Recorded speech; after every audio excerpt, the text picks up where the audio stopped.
Cincinnati team that's won 10 of their last 13. It's time for the Reds and Phillies on Fox Saturday Baseball.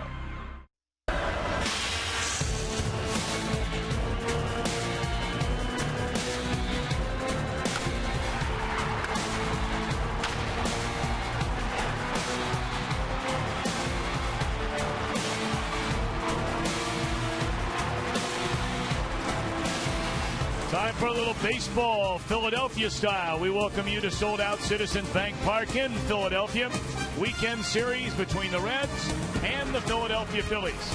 And hi again, everybody. Alongside Tom Verducci, I'm Tom Brenneman. Welcome, as always, to Baseball on Fox. The Reds have the second-best record in the National League.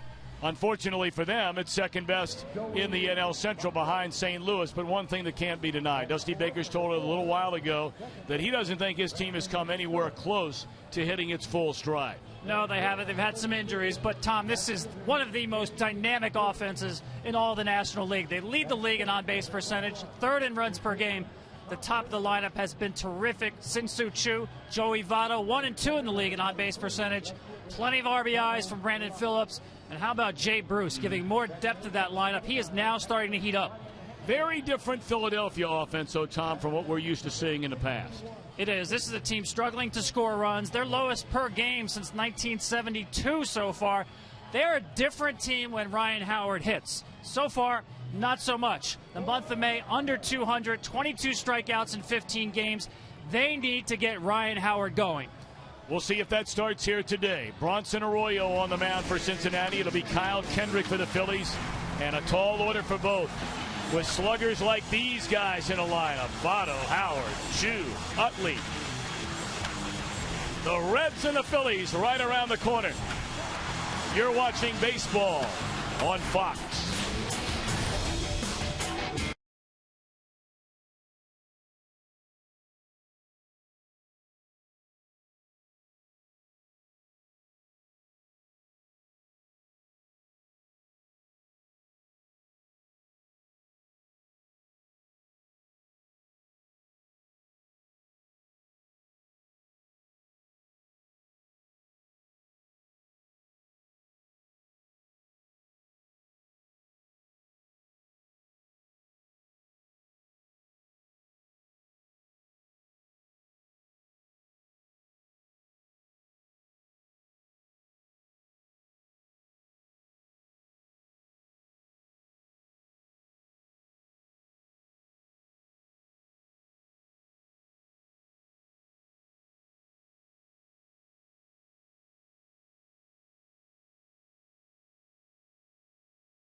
Afternoon, open to stay away from the wet stuff here today in Philadelphia. And the Reds starting lineup under Dusty Baker, brought to you by Taco Bell. Sometimes you gotta live Moss. Sin-Soo Choo in center, Zach Cozart the shortstop, followed by the first baseman Joey Votto. Brandon Phillips leads the National League in RBIs. Jay Bruce in right, and Todd Frazier down at third. German Rays Donald Lutz is out in left field. Ryan Hannigan catching. Right-hander Bronson Arroyo. Kyle Kendrick, going back to August, has been the best Philadelphia Phillies starting pitcher, and really no different to begin this year. No, you're right. It did go back to last season. When they traded Joe Blanton, there was no more question about where he'd be, bullpen starting rotation, and he has run with the opportunity.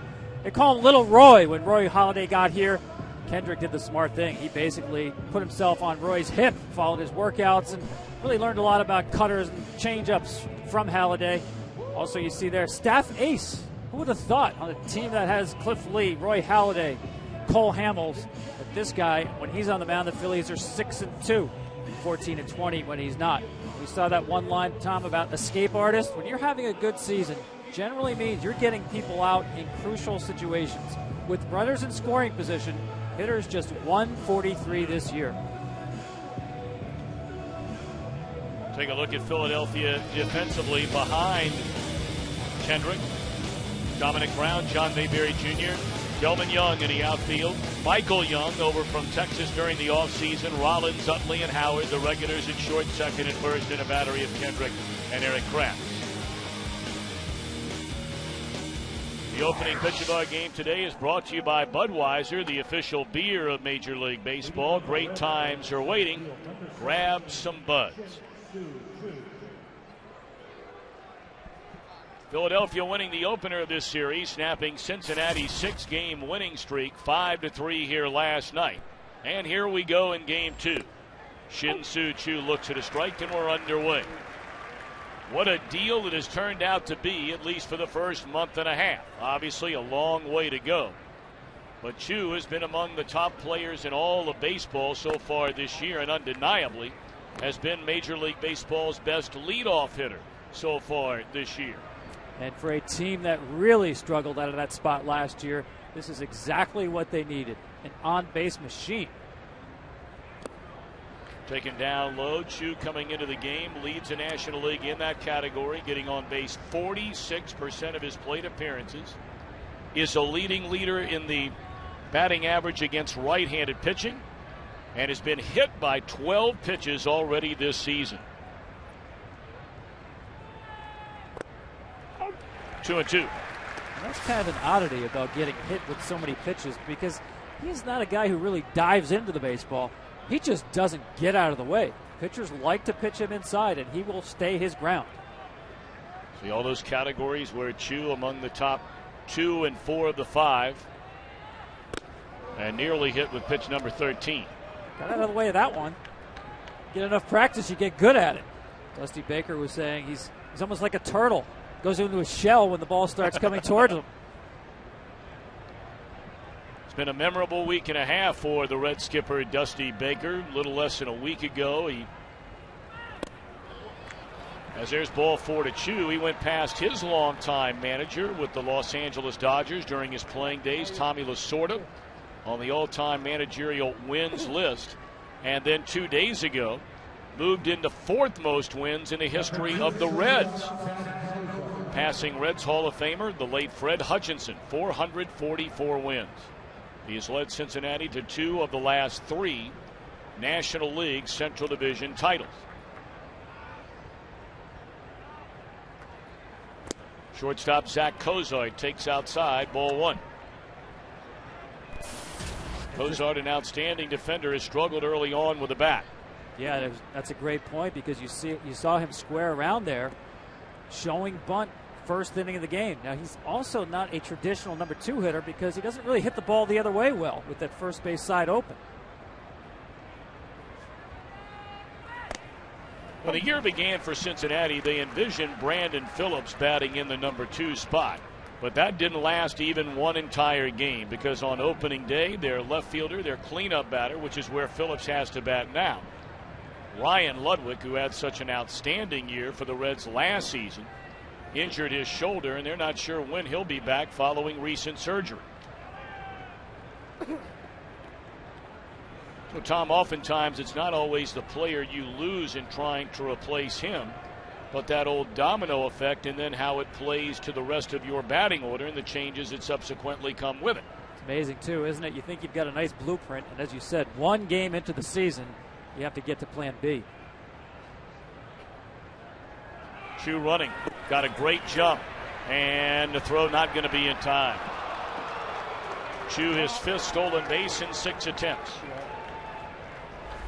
Yeah, you called it. Really good jump here, right here on Kendrick. Utley looks like he's a little slow getting in the bag there, but I think they had a play on him anyway. Nice jump by Chu. Well, now Cozart taking a long look down at the Reds' third base coach, Chris Spire. Spire, normally the bench coach under Dusty Baker, but he's filling in at third while the Reds' third base coach, Mark Berry, undergoes treatment for throat cancer, and certainly our thoughts and prayers are with him.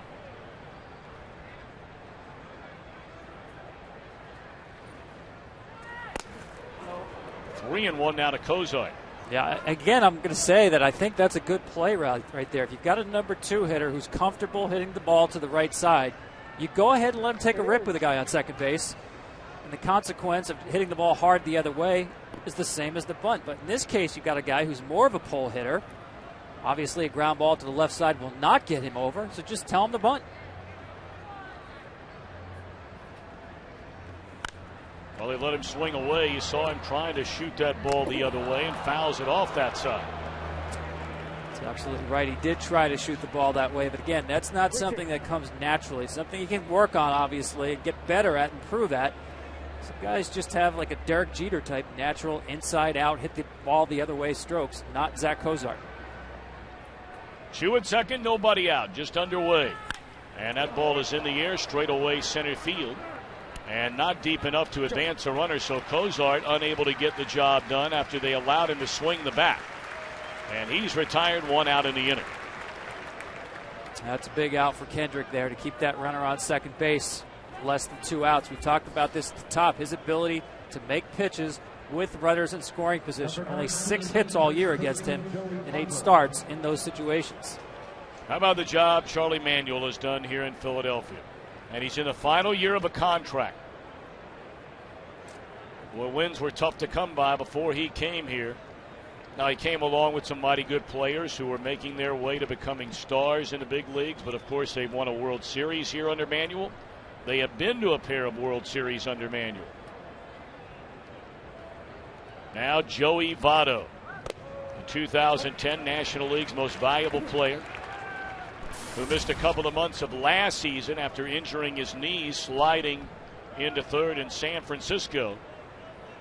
And remarkably, the Reds actually played better when he was out from a winning percentage standpoint, which allowed them to run away from the Cardinals in the NL Central.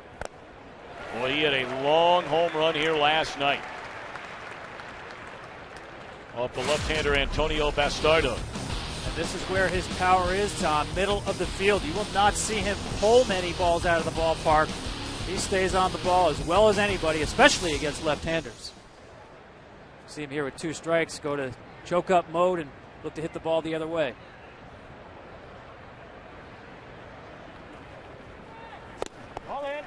It's inside. You saw some of the names on that list and a couple of players that fans are going to become more and more familiar with. You and I were talking about Gene Segura, the young shortstop from Milwaukee. And how about Paul Goldschmidt out there in Arizona? Another talented young first baseman. Freddie Freeman of Atlanta. Votto, .361 batting average with runners in scoring position, down in the count. And that one lined into left field. That'll be a base hit for Votto. So he gets a base hit, but Chu is held up at third base, and they're on the corners for the National League's leader in runs batted in, Brandon Phillips. Well, that's classic Joey Votto. We talked about choking up on the bat, looking to take the ball the other way, shortens up his stroke, not trying to do too much. That's just the classic piece of hitting. You won't see that approach early in the count, but with 2 strikes, especially with a runner on base, he's going to find a way to put the ball in play. See the 36 RBIs, as we mentioned, that's tops among all National League players. Phillips, a guy who, when he came to the Reds from Cleveland in 2006, they hit him a lot in the middle of the order. He's had a couple of years where he's knocked in 94 or more runs, but never 100. and is taking full advantage of both Chu and Votto getting on base regularly in front of him so far this year. There's strike one. Come on.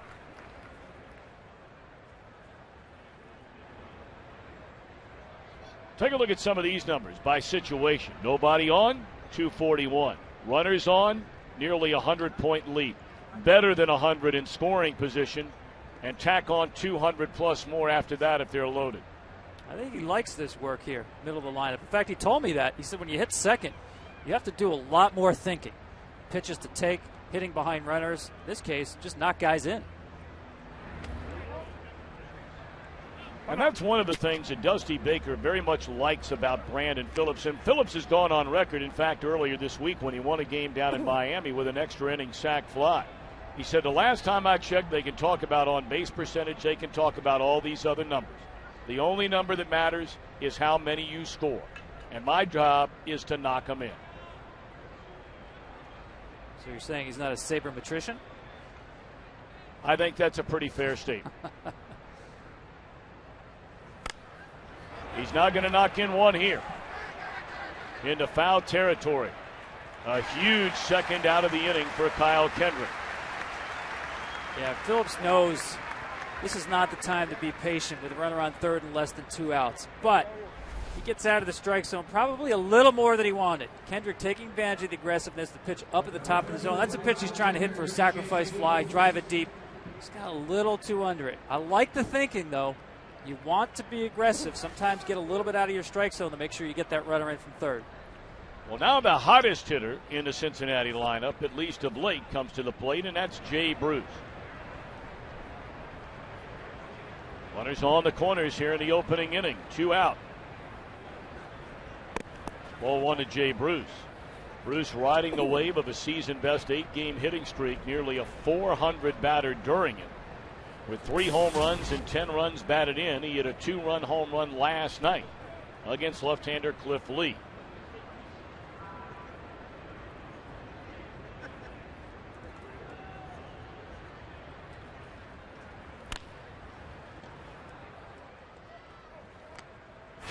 Reds trailed in this game 3-0 before Bruce hit this breaking ball into the second row in right center field.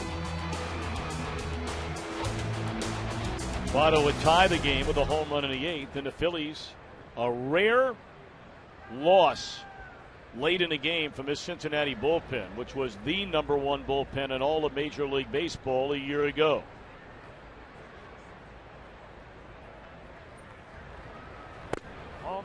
Two and one. It's been classic Kendrick so far in this at bat, trying to get ahead with fastballs and cutters. When he does get ahead, he goes to that split changeup. Just missed with that 2-seamer right there on Bruce. Chu walked, stole a base, and out later moved to third on a single by Votto. A big out on a pop-up from Phillips, and now the 2-1 to Jay Bruce, and he waves through the off-speed pitch down and away. Now that has become a swing and miss pitch for Kyle Kendrick, that changeup. He's not a big-time strikeout guy. He'll pitch to contact, but if he does have a strikeout pitch, normally it is that changeup. Reds missed huge chances in the first 2 innings last night against Lee, stranding 5 runners.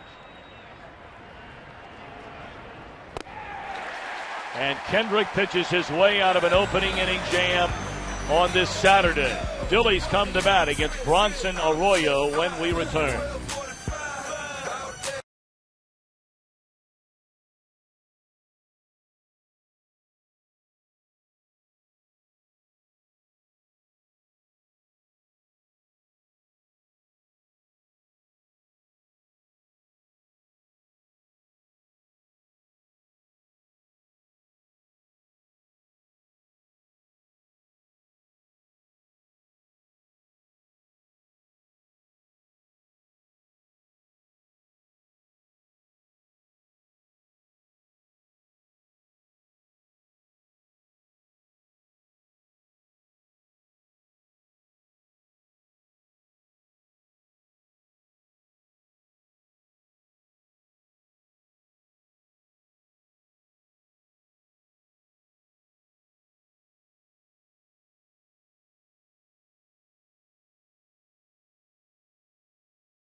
Starting lineup brought to you by Taco Bell. Sometimes you gotta live Moss. Jimmy Rollins, the home run of the game here last night. Chase Utley at second. Michael Young drove in a run last night. Ryan Howard, Delman Young, fresh off the disabled list in right. Dominic Brown in left field. John Mayberry in center. Kratz a catcher for Kyle Kendrick. Against the real workhorse. Through his entire major league career, Bronson Arroyo has never missed a single start. Tommy, I think he gets better. He's become an even better strike thrower, especially early in the count. One of the top first pitch strike throwers in baseball, actually sixth in the National League. He's a defense's delight. By that I mean he attacks hitters, doesn't waste time between pitches, and puts the ball in play. And the chase factor, watch out for Chase Utley, career .650 slugging percentage against Arroyo. So Arroyo going to work on Jimmy Rollins. And a breaking ball misses up and away. Really, Arroyo's lack of success is a microcosm of Cincinnati's lack of success against this Philadelphia team. The Phillies have just dominated the Reds over the last number of years. The Reds are hoping that a 3-game sweep over Philadelphia in Cincinnati a couple of weeks ago would begin to turn the tide before Philadelphia got the win here last night. Much like Arroyo's first start during that sweep against Philadelphia. Phillies have always kicked him around pretty good, but he went 8 innings of 2-run baseball in a start against Philadelphia already this year. Cozart will handle the ground ball from Rollins for the first out in the first inning. Cincinnati is a spectacular defensive team. There are few better in either league. Bruce in right. Votto's won a Gold Glove. Phillips has won a Gold Glove. Arroyo's won a Gold Glove. And were it not for Yadier Molina, Ryan Hannigan may very well have won Gold Gloves the last couple of years. One of the most underrated catchers in the game, and especially in the way he calls a game. Tremendous trust by this staff, Ryan Hannigan. Big defensive shift they put on the left-handed batting Chase Utley. And he hits it the other way, naturally. One pitch takes care of Utley. 2 away in the inning. Take a look at the judiciary today. It'll be Scott Berry calling the balls and strikes. The crew chief is Tim Welke. He's at first. Mike Everett at second. And Marty Foster down at third. Phillies at 2 games under 500. 20 up, 22 down. They enter action today in third in the National League East, but they're only 3.5 behind Atlanta. Atlanta had the great start and have really fallen on hard times, playing 8 games under 500 ever since then. And the Nationals have just not kicked it into gear like many believe they will. Only 4 games over 500. I know you really like that Nationals team. I do. I think they've underachieved so far. You've talked about the Reds' defense, Tom. I think the Nationals really have been a worse defensive team than a lot of people expected. And you see Philadelphia there. They've won 4 of their last 5, trying to get over 500 for the first time this year. Still 2 games under. You know, it's a quarter of the season. You know, you really can't feel good about yourself no matter what those standings say until you get over that 500 mark. 2-1 on Michael Young, and he fouls it off the other way. Boy, all the great seasons for Young spent with the Texas Rangers over the last 12 years. Only Ichiro Suzuki has more at-bats, more games played, and more base hits among all major leaguers than Michael Young.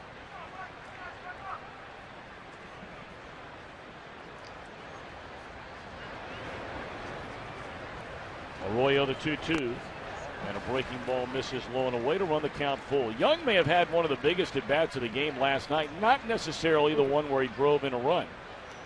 But in a tie game with 1 out, had a 9-pitch at-bat against Sean Marshall, drew a walk, and wound up scoring what proved to be the winning run in the inning.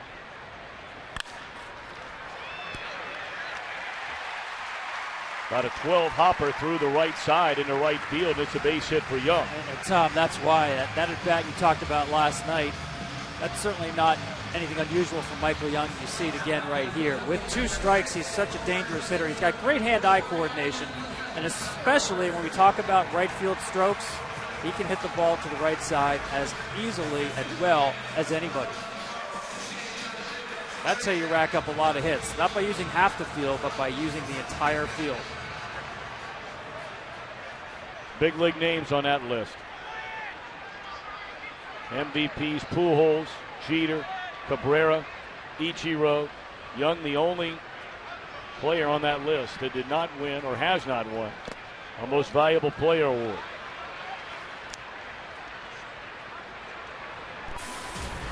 Well, here's a guy you talked about when we were just getting ready to get started, and that's Ryan Howard.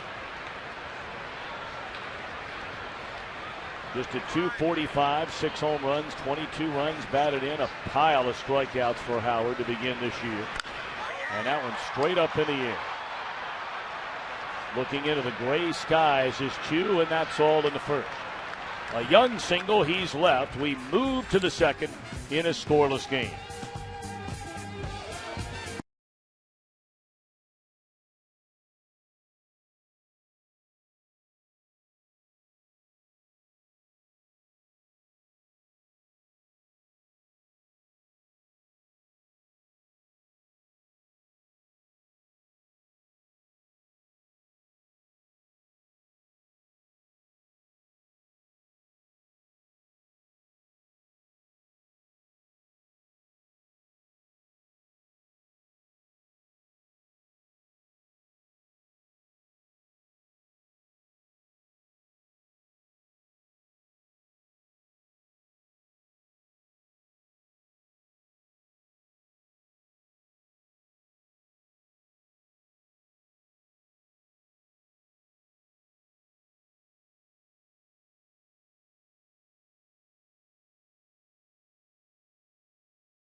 Todd Frazier will lead it off for the Reds in a scoreless game here in the second inning, playing in front of so many friends and family.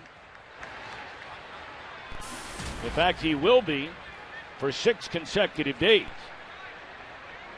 Born and raised, he'll make his home in Toms River, New Jersey. And on this swing, this 9-game road trip, the Reds have the 3 games here in Philly, and then they play 3 in New York.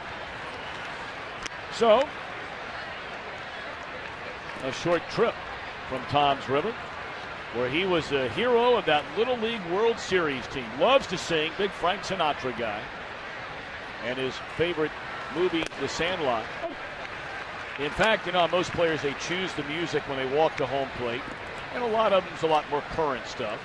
Some guys, some rock and roll, whatever it may be. For Frazier, it's Fly Me to the Moon. It's Jersey. It's all Jersey. Hey, he could cut his own tape if he wanted. That's a good singing voice he has.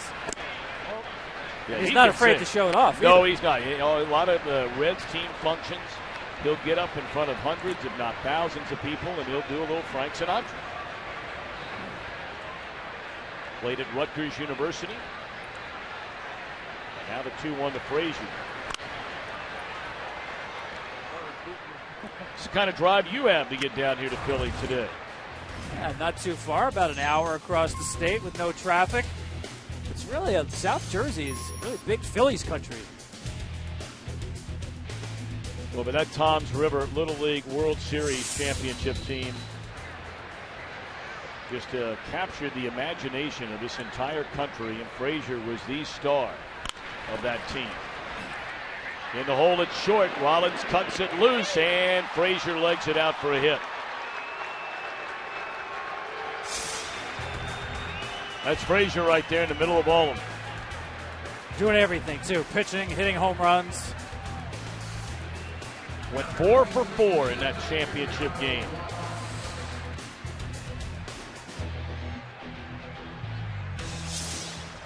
And he is quite a character. He's wearing a microphone for us today, and we'll be bringing you some of the Fox sounds of the game. I mean, he is without a doubt the biggest personality inside of that Reds clubhouse. Well, maybe neck and neck with Brandon Phillips.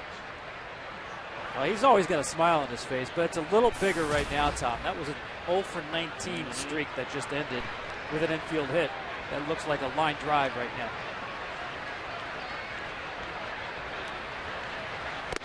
Well, if Frazier is a Jersey guy, you can't get much further away from Jersey than where this young man grew up. Donald Lutz, the first German-developed player to appear in a Major League Baseball game, played for Team Germany, still lives in Germany. He was born in Watertown, New York, but moved to Germany before his first birthday. Naturally speaks fluent German. His family's so excited that he's in the major leagues. Highly touted prospect. Well, they brought him all the way up from Double-A when they've had injuries in their outfield. And the Reds think this young man, as he continues to progress and get better as a player, a chance to be a star in the future. 2-1 on Lutz. That's one of the up-and-coming hot spots of baseball over in Europe is Germany. Of course, the Dutch, the Netherlands have a tremendous program there, great facilities. The German facilities also being upgraded. Nice stadium, Regensburg. The program where he played at over there is a very good one. You'll be seeing more, but he's the first really pure German-born player in Major League Baseball. 2-1 on Lutz. And naturally, with a lot of young hitters, they're up there very aggressive, wanting to get that fastball, and the word will get out pretty quick. Well, I had to laugh the other day, Tom, on Mother's Day. He called home about an hour before the game and said, "Mom, I'm in the lineup today on Mother's Day. Big deal, right?" She says, "You need to take your vitamins." He's probably asked if he's keeping up on brushing and flossing his teeth, and that's what moms are for, right? That's right. And he goes out there and gives her a nice present, a home run. Yep, first Major League home run. 2-2 on Lutz. And that one banged into right field, a base hit. Frazier will stop at second base. Well, the Reds stranded 2 in the first inning. They have the first 2 aboard here in the second with Ryan Hannigan coming up. Come out.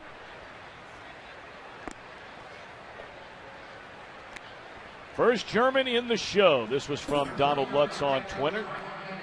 Tom, I'll let you handle the I was German waiting for your German version pronunciation of that. there.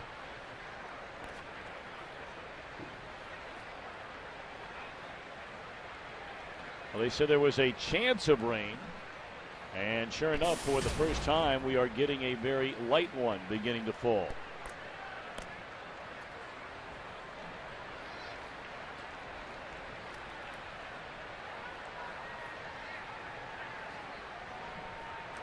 Two on, nobody out. A little bit of a surprise with a pitcher on deck. Michael Young was playing 3 or 4 steps in front of the third base bag. Hannigan, the number 8 hitter, just off the disabled list. Injured his thumb going back to spring training, then strained an oblique muscle. Got off to a terrible start with a bat, just returned a few days ago and had 2 hits in his first game back. I'm with you about the Michael Young positioning right here. He's rolled up pretty good. He's clearly in bunt defense mode right here. I just don't see the bunt in order.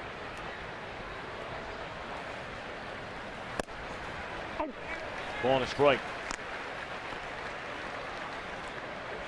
With Kyle Kendrick, it really has been a remarkable turnaround when you get down to it. Not to say he wasn't an effective pitcher. They used him in virtually every role you could ask a pitcher in an organization at the major league level to do for the Phillies.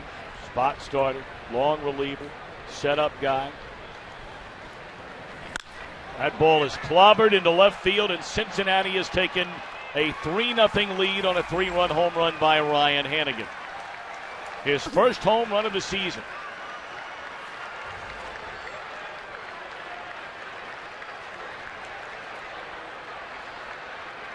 Well, no escape right there for Kyle Kendrick, a guy who's pitched very well this year with runners in scoring position, but watch the location of this pitch to Ryan Hanigan.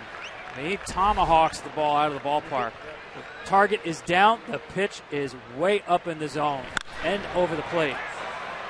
That's a major mistake by Kyle Kendrick. That's a case where you miss location by not a little, but by a lot. Talked about Hanigan missing a lot of time this year, only 8 prior at bats with a runner in scoring position, and that's his first hit, and that is a big one.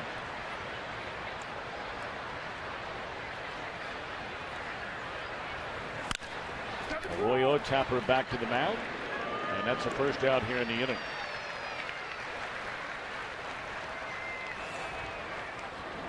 All right, Mr. Verducci, let's take a look at our Ford keys to the game here today. Well, for the Reds, a guy with Arroyo who typically is not going to get over 100 pitches, the key is getting the ball to Aroldis Chapman and building that bridge. Middle relievers set up men to get the ball there. For the Phillies, keep Joey Votto and Jay Bruce in check, especially in this ballpark. That's what happens when you concentrate on the big guys. Now the number 8 guy in the batting order just whacks a 3-run bomb.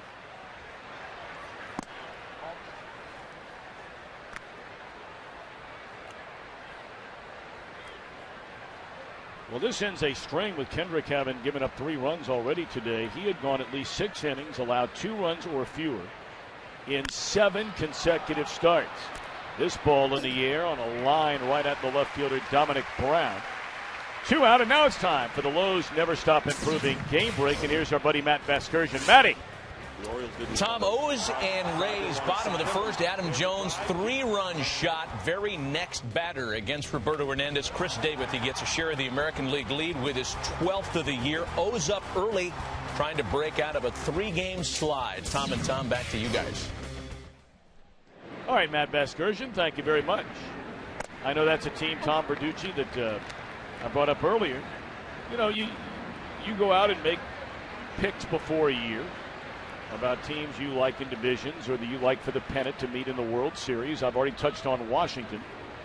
And Tampa Bay, I know a team you like a lot. Starting to play much better of late, although behind the Baltimore today, as that'll end the inning. I'd like to hear your thoughts about the Rays when we come back. A laser off the bat of Hanigan gives Cincinnati a 3-0 lead.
graduating. Grab some buzz. Another big crowd. Great ballpark. Citizens Bank Park opened in 2004. Boy, they've seen a lot of winning baseball in this yard. And they demand it, Tom. And that's, you talked about Charlie Manuel the last year of his contract. Almost a victim of that success. Delman Young, the MVP of last year's American League Championship Series with the Tigers, had off-season ankle surgery. So he's just back off the DL. Lifts a fly ball that'll back up Lutz short of the track. 1 out.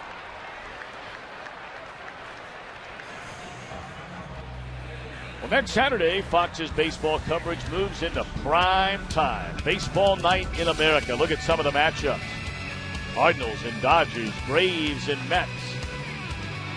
Some will see the Phillies and the Nationals. Others the Marlins and the White Sox. Baseball night in America presented by Budweiser. We go to prime time for the next couple of months. 7 o'clock Eastern only on Fox.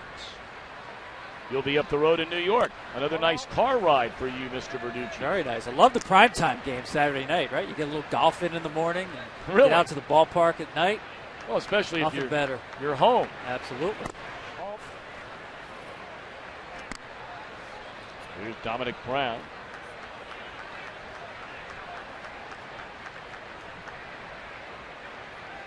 Been a big-time prospect in this Phillies organization. And they're hoping he can finally start to deliver on that potential. This one hooked into the corner. And Dominic Brown making a turn on his way to third. And he will get there. Out at third base. What a throw from Bruce to Phillips, and a strike from Phillips to Frazier. Boy, it didn't look like they had a chance to get him. It's a 2-0 breaking ball from Arroyo. Brown just hooks it right down the line. And you'll see the ball as it hits the wall. It does not bounce back to Bruce, but rather hugs that wall. And the hugging of the wall right there convinces Brown to try for 3. But as you mentioned, 2 perfect throws and a great tag by Frazier kept it on the runner as he slid into the bag. I think what happened Watch here him hold the tag on the runner as he goes past the bag. I'm not sure he left the bag, though, Tom.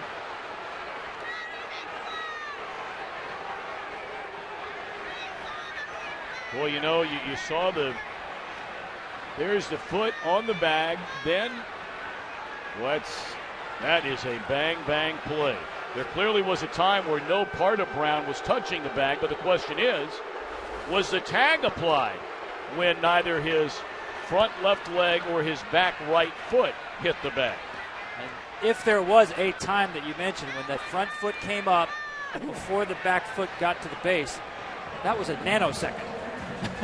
Try to make that call in real time. Watch this. Watch lead foot hit the base, leave, and the back foot then replace it on the bag. Was the tag on Brown at that time? Well, it certainly was. On that replay, it was on him. It was hard to tell the first one. But that last replay, it appeared to be on him. Well, the call goes against Brown and the Phillies. 2 are out in the inning. And here's John Mayberry Jr. And that's a good sales job by Todd Frazier, keeping the tag on and alerting the umpire. You can see him tell the umpire off the bag.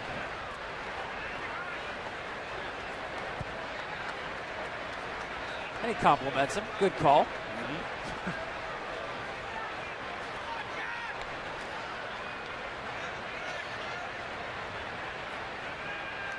Dominic Brown can't believe it. 0-2 to count on Mayberry, getting to start again in center field. He's been there the last 3 days, and he has gone swinging to end the inning. A hit, none left.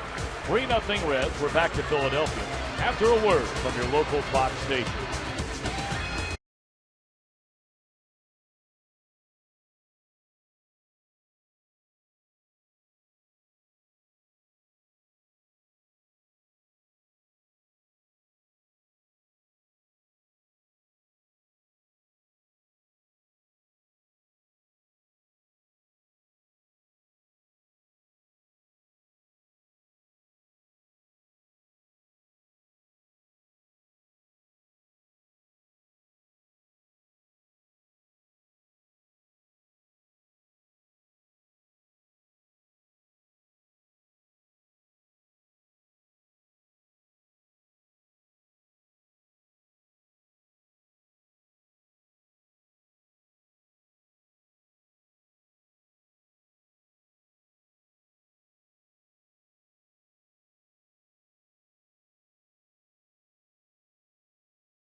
Cincinnati comes to bat, heart of the order, top half of the third inning.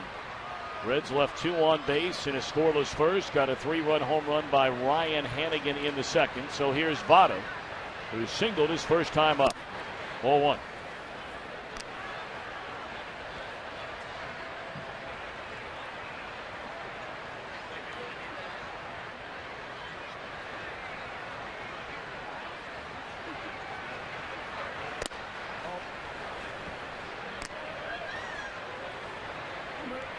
Votto is being walked either intentionally or just walked seemingly every other trip to the plate for about the first month of the season.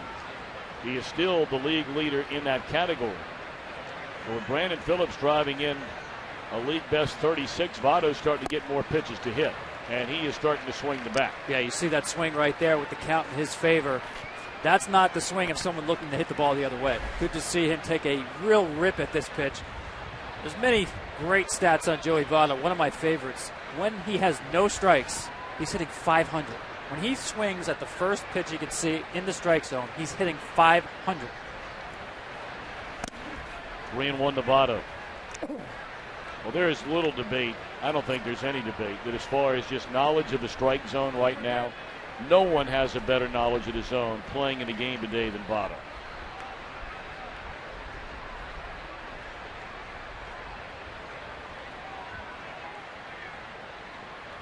3-1 pitch.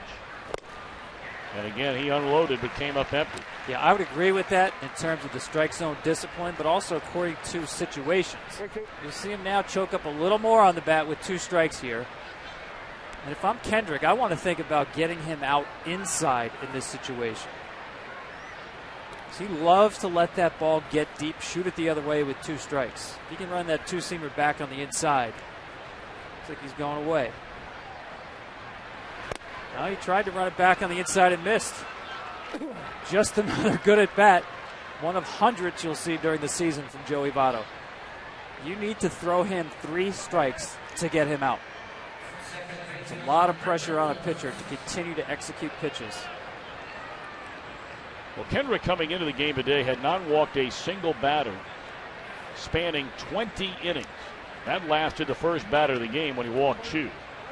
And now a second walk.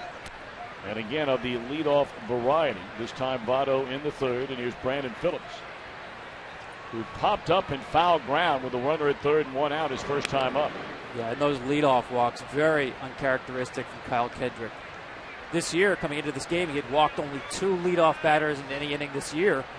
So far, 3 innings, 2 leadoff walks.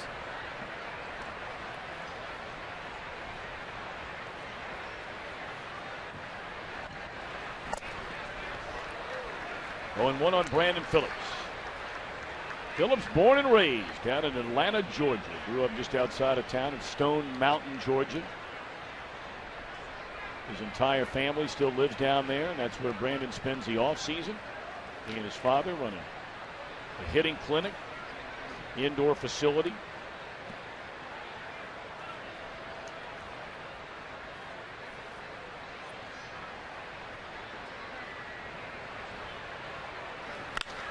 That ball is smoked, but right at the center fielder Mayberry. And Votto back to first, 1 out.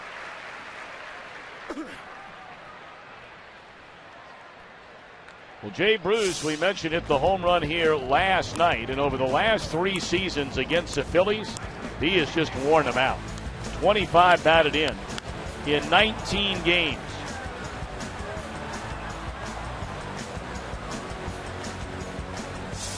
And he is our Ace Hardware Helpful Player of the Game. Our profile brought to you by Ace, the helpful place.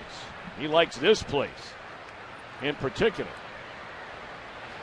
Might be a house of horrors for the Reds, having lost 16 of 21 here over the last 3 years. But for Jay Bruce, he liked Citizens Bank Park. How about that OPS here? Over 1,300. That's just crazy. I know this is a nice place to hit, but boy, he makes this place even smaller. Being fooled by the soft stuff from Kendrick. His first time up, and now 2 strikes into his second at bat. Bruce just 25 years young.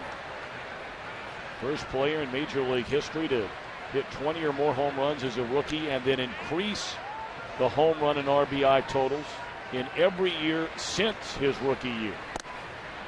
Very streaky. In fact, unbelievably streaky. Could go a month where you barely even know he's in a lineup, and then go a month where you can't get him out. And you see, despite his youth, roughly the same age as Justin Upton, but Bruce has been a far more productive player than Upton.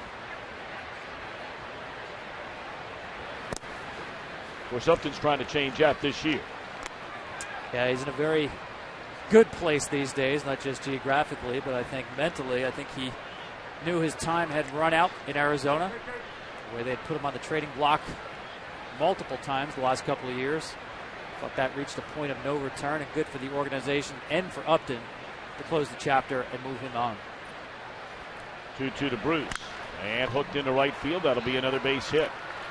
And Votto going first to third and really forcing Delmon Young into hurrying, not thinking Votto would do it. That is aggressive base running from the Reds' first baseman, Votto. Yeah, nice swing here on the changeup, down and away. Slaps it in the right. You're absolutely right, Tom. He is running towards third base even before this ball is bobbled. And he did put pressure. Watch Joey Votto. Takes a look. See who's out. He knows who's in right field, Delmon Young. And he is being aggressive in that situation. And Young just got caught up trying to speed up the play, noticing that Votto was heading towards third. Watch it again. You can see it from both angles here, where Votto is putting the pressure on Delmon Young. This is a guy who really has not played right field in the major leagues at all until this season. And that is an experiment to keep an eye on during this season. Delmon Young in right field. I know this is not a big ballpark. There's not a lot of ground to cover. But that's a very difficult position to compromise for me, right field. You can get away with it most oftentimes in left field, but because of the throwing demands of right field, I would not want to compromise that position defensively the way the Phillies are. So now Frazier, who ended that lengthy hitless streak with an infield hit his first time up, comes to the plate with runners on the corners. Frazier, 25 runs batted in on the season. And it's popped up. Second time today a Red has popped up with a runner at third. And both times coming as a second out in the inning.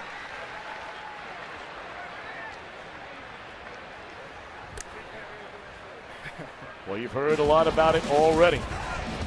Fox Sports 1, America's new 24-hour sports network, will be your home for great live sports. All the news and highlights you want, shows, specials that only Fox could bring you.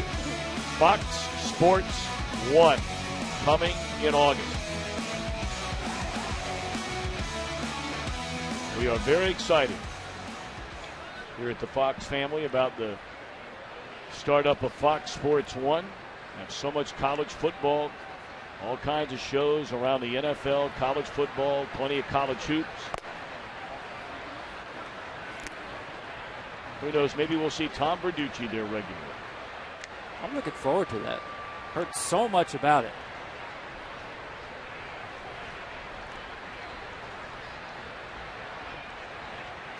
And here's Donald Lutz. He singled into right field and scored on the home run by Hannigan an inning ago. 1-1 to Lutz.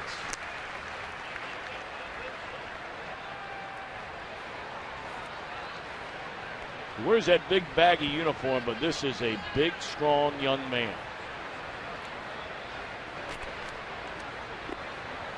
Just what they need in Cincinnati, huh?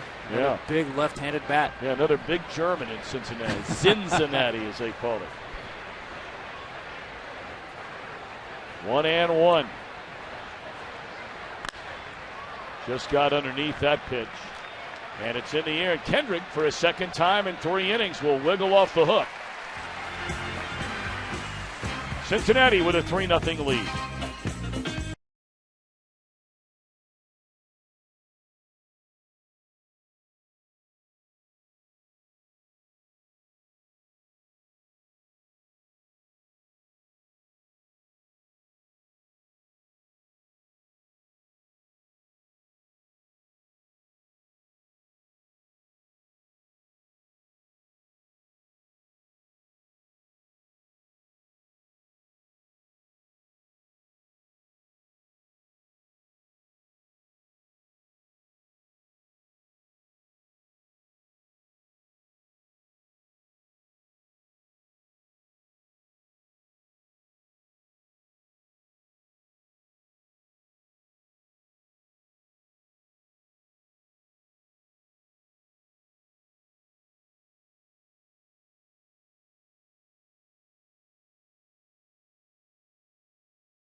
Bottom of the third, there is a light rain falling at Citizens Bank Park in Philadelphia. Cincinnati a 3-0 lead. It'll be 8-9-1 in the batting order for the Phils against Bronson Arroyo, and Eric Kratz hooks it down the left field line, foul. Kratz got a lot of playing time. In fact, was pretty much their regular catcher when Carlos Ruiz began the season serving a 25-game suspension handed down by Major League Baseball. Couple of home runs, 8 runs batted in.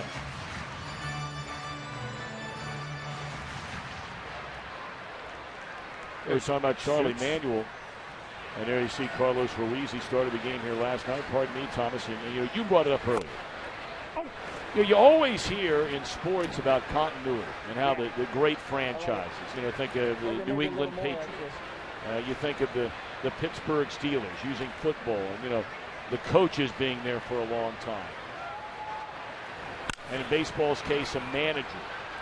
Tony La Russa in St. Louis, just to name 3 off the top of your head. And I think that's why a lot of fans here in Philadelphia, yes, they're demanding, but with all the success that Charlie Manuel has had when he's been given good teams, doesn't it ask the question, why not continue to keep him here? His contract is due up at the end of the year, and I'm not trying to be his agent. But quite honestly, this is not as good a team as he's used to having around here. Or at least not so far. I think you're absolutely right. And I alluded to that earlier about possibly being a victim of that success. In other words, when you're built to operate at peak capacity, as this franchise is, talking about sellout streaks that they had, high payrolls, demand to win the division each year, well, then you're not allowed a year in which, quite frankly, as you said, the talent's just not the same. Well, you can make an argument that Charlie Manuel did as good a managing job last year as he has ever done since coming to Philadelphia. When you consider the fact they played basically the first 2, almost 3 months of the season without Ryan Howard, without Chase Utley. There's a fly ball into right field. And there are 2 outs in the inning, and yet they wound up finishing, winning 44 of their last 70. To break even at 500 on the year at 81 up and 81 down. One of the things I've always liked about his teams is that they do improve over the course of the season. They play better late in the year. That was true in their championship seasons, and it was true last year. That's a team that keeps playing hard. They won it all in 2008. Beating the Tampa Bay Rays in that World Series, then known as the Devil Rays.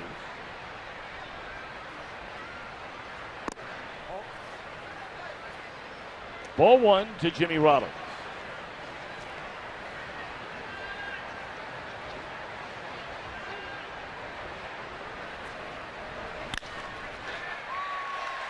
Lined into center field. That'll be a base hit for Jimmy Rollins with 2 away. And now it's time for the Own Your Space Pitcher Profile.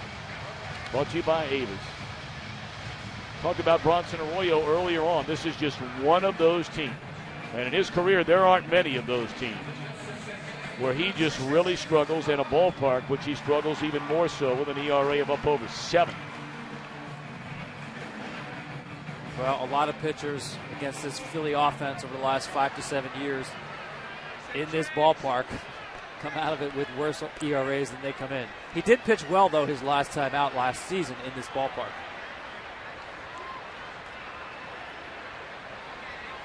Now Chase Utley. We're talking about Utley being injured last year. He's been injured for the last 3 years. In fact, this year when he played on opening day, it was the first time since the 2010 season that Chase Utley was able to play on opening day.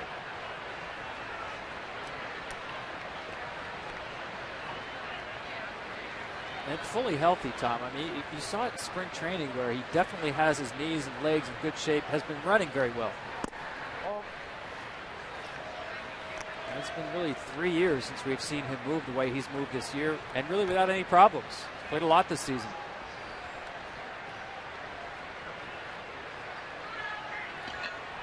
Two of the best second basemen in all of baseball for a long, long time on the field today. Utley of the Phillies, Phillips of the Reds. 2 out, 1 on. Fouled out of play.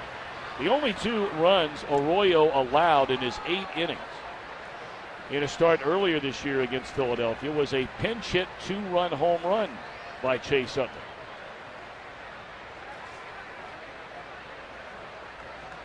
Yeah, I thought based on the career matchup, this was Arroyo's toughest task, is working through Chase Utley. Good breaking ball hitter, stays back very well. Back to the breaking ball right here, shook off the fastball. To get ahead, 1-2. One of the most compact swings you will see in baseball. He's got that abbreviated finish, even when he hits the ball a long way. We were talking about the future of Charlie Manuel. They're already wondering about what is the future of Chase Utley here in Philadelphia. They signed that long contract that comes to an end at the conclusion of his 2013 season. And these are really the decisions where an owner or the general manager, these are among the most difficult decisions to make. An aging player, still a good player, not a great player anymore, but so popular in the city with the fan base, injury prone, what to do? Especially being a middle infielder in your mid-30s. The track record there in terms of being able to stay productive, not good at all. But you're absolutely right. When you grow up in the franchise, you become an icon in that city, it's a lot more difficult to say goodbye. Now, the Texas Rangers were able to do that with Michael Young and Josh Hamilton and move on quite well. Sure, it's not easy to do, but as far as business decisions, sometimes you have to take emotion out of it.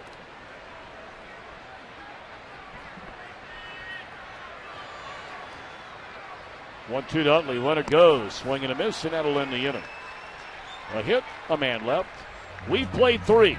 Ryan Hannigan will start things for the Reds. He homered with 2 men aboard. Back in the 2nd inning to give Cincinnati its current 3-0 lead.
Official pain reliever of MLB, and by Lowe's, never stop improving.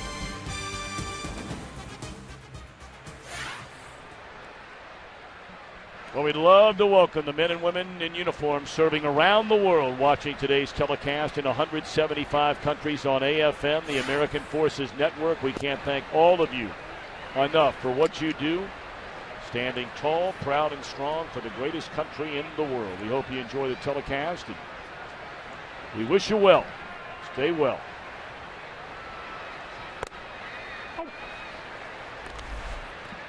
And in between innings on this Armed Forces weekend, Armed Forces Day today on this Saturday, members of the U.S. Army, U.S. military, coming out to change the bases here at Philadelphia's Citizens Bank Park. We were lucky to get the out there. Now we're trying to stick a fork in that thing. Let's go to Matt Vasgersian right now at our MLB Network studios for a game break. Matty V. Tommy, Sox and Angels, bases loaded for Albert Pujols, and Hector Santiago gets out of a jam. Albert now 2 for his last 25 against left-handed pitching as the Angels try to avoid falling to 13 games under 500 for the first time since the final day of the '99 season. What is going on in Anaheim? Well, they're having a hard time getting anybody out. You can start there. That starting rotation put together by their general manager, Jerry DiPoto, so far not working out. And, of course, they have the injury to Jared Weaver. Tom, are you stunned by what's going on in Anaheim? I thought they might start slow, but nothing to these depths. It's getting late early in Anaheim. Base hit into left center field by the pitcher Bronson Arroyo.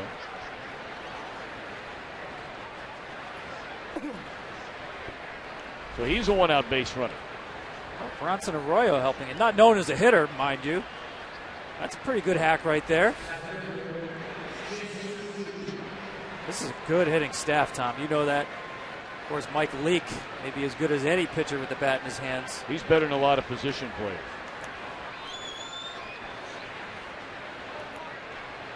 And that is not a stretch. Now Chu. He's walked, stolen a base, and lined out to left field. Well, we're talking about Armed Forces Day today, and Cole Hamels. Yes, off to a slow start, but outstanding pitcher of the Philadelphia Phillies. Before the game today, hosted a group of 33 veterans, newly returned from deployment, in partnership with the Philadelphia VA Medical Center. Treated to an on-the-field meet and greet, pregame party, tour of the ballpark, brought their family and guests along. They sat down with Cole Hamels to talk a little baseball for about an hour. Good for Cole Hamels.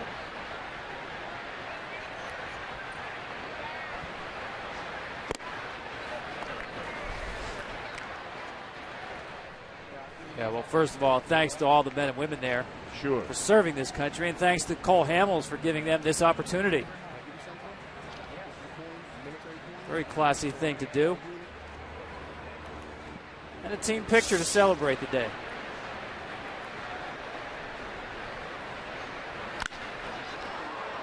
Well, the Reds are hitting some rockets here today off Kyle Kendrick. Only 3 runs to show for it so far. But there have been some loud outs. Tom, we talked about at the top, this team, the Reds, lead the National League in on-base percentage. No different today. I mean, Kyle Kendrick got to pitch to the leadoff batter of the game out of the windup. And 2 batters here in the 4th. Otherwise, he's out of the stretch almost all the time against this lineup. That puts a lot of pressure on a pitcher. Base runners galore so far for Cincinnati. Lunging swing and popped up by Zach Cozart into the glove of Jimmy Rollins. We go to the bottom of the 4th. We say thank you on this Armed Forces Day.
3 hits for Philadelphia. We take a look at the Fox Sports 1 pitcher comparison presented by Fox Sports 1, coming in August, America's new sports network.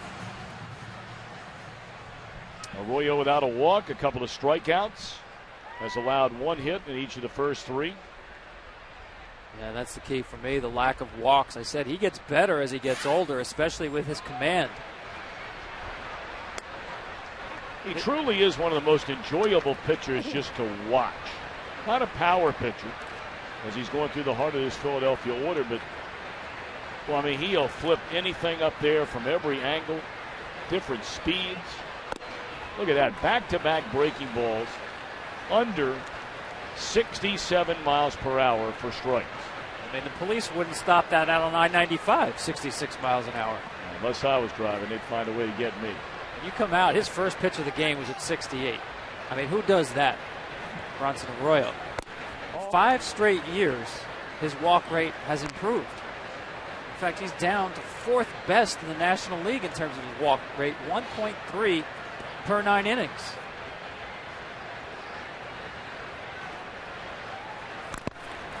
And of course, he's doing that while adding and subtracting off of all 4 pitches. Usually you talk about that with fastballs, pitchers adding and subtracting velocity off fastballs. He can do it with changeups and breaking balls, the slider and the curveball.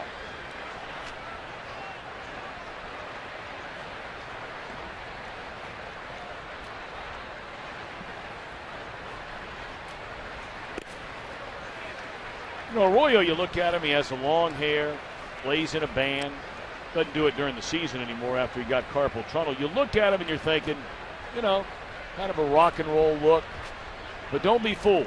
We spoke with him at length on Fox a couple of Saturdays ago, and going back to his childhood days growing up in Key West, his father was always fascinated. Remember back in the days when the East German and Russian Olympic teams and all the weight training they were doing and so forth, and his father became fascinated by it and got his son in that kind of workout program as a very young man.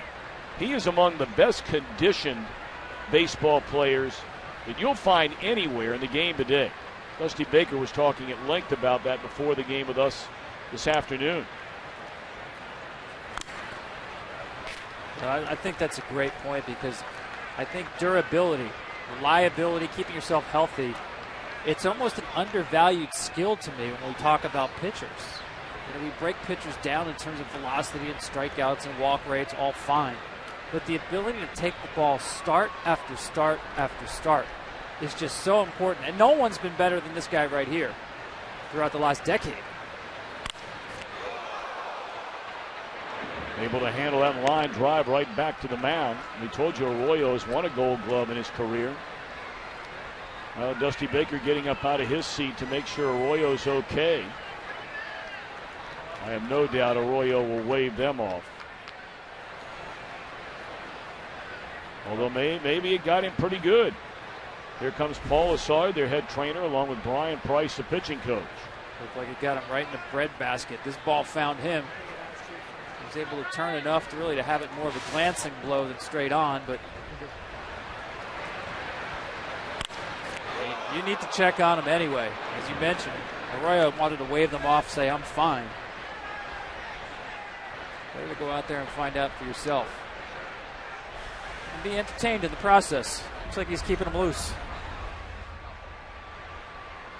Baseball Night in America next Saturday, 7 o'clock Eastern Time. And Arroyo is, I'm not sure Dusty Baker's convinced yet. Well, now he is. He was the last one to leave the mound. And here comes Ryan Howe. You talked about him before the game ever started. If this Philadelphia team is going to go where it wants to go, these numbers have to turn around. Well, certainly a disturbing trend if you're the Philadelphia Phillies here, looking at his home runs per season, per at bat rather, per season. That's a trend line that is alarming, especially that drop in the last couple of years, Tom, after obviously tearing his Achilles tendon that last play, the 2011 NLDS. Quite frankly, he has not been the same hitter since then. I think it takes a long time to rehab from that injury and a long time to get back to where you were once you are playing Just because you're playing doesn't mean you've recovered from an injury like that. One hopper down to Votto. 2 out. Well, once more, let's go to our MLB Network studios for a game break. And welcome back Matt Vasgersian. Hey, Tom, Rays and O's, and Jair Jurgens making his Orioles debut, getting plenty of support this afternoon. J.J. Hardy has extended a hitting streak to 13 with an RBI double, making it 5-3 Birds. Tom and Tom, back to you guys. Tom, what do you think? I was starting to ask you about the Tampa Bay Rays, and obviously the Yankees and the Red Sox are off to great starts so far this season. How do you see that American League East playing out? My original pick was Tampa Bay. I must tell you, though, Tom, I got to be concerned if there's any lingering health issue with David Price. Put on the DL just this past week, but that's someone who came out of the gate really without the velocity he's had in previous years. Are you surprised how well the Yankees are playing? I am. I thought if they could get through the first 2 months of the season playing .500 baseball, that would be an accomplishment. They've been much better than that. But I think that's a division that, depending on the month and possibly the week, you may pick a different team as to be the best team in that division. It's that balanced. 1-2 delivery. Swing and a miss. First perfect inning of the afternoon for Bronson Arroyo. Joey Votto, Brandon Phillips, two of the big sluggers in the Reds lineup, coming up in the fifth.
Top of the fifth inning here in Philadelphia, alongside Tom Verducci, our producer Jeff Gallen, our director Jim Lynch, our entire Fox Saturday baseball crew. Tom Brenneman, delighted to have you with us.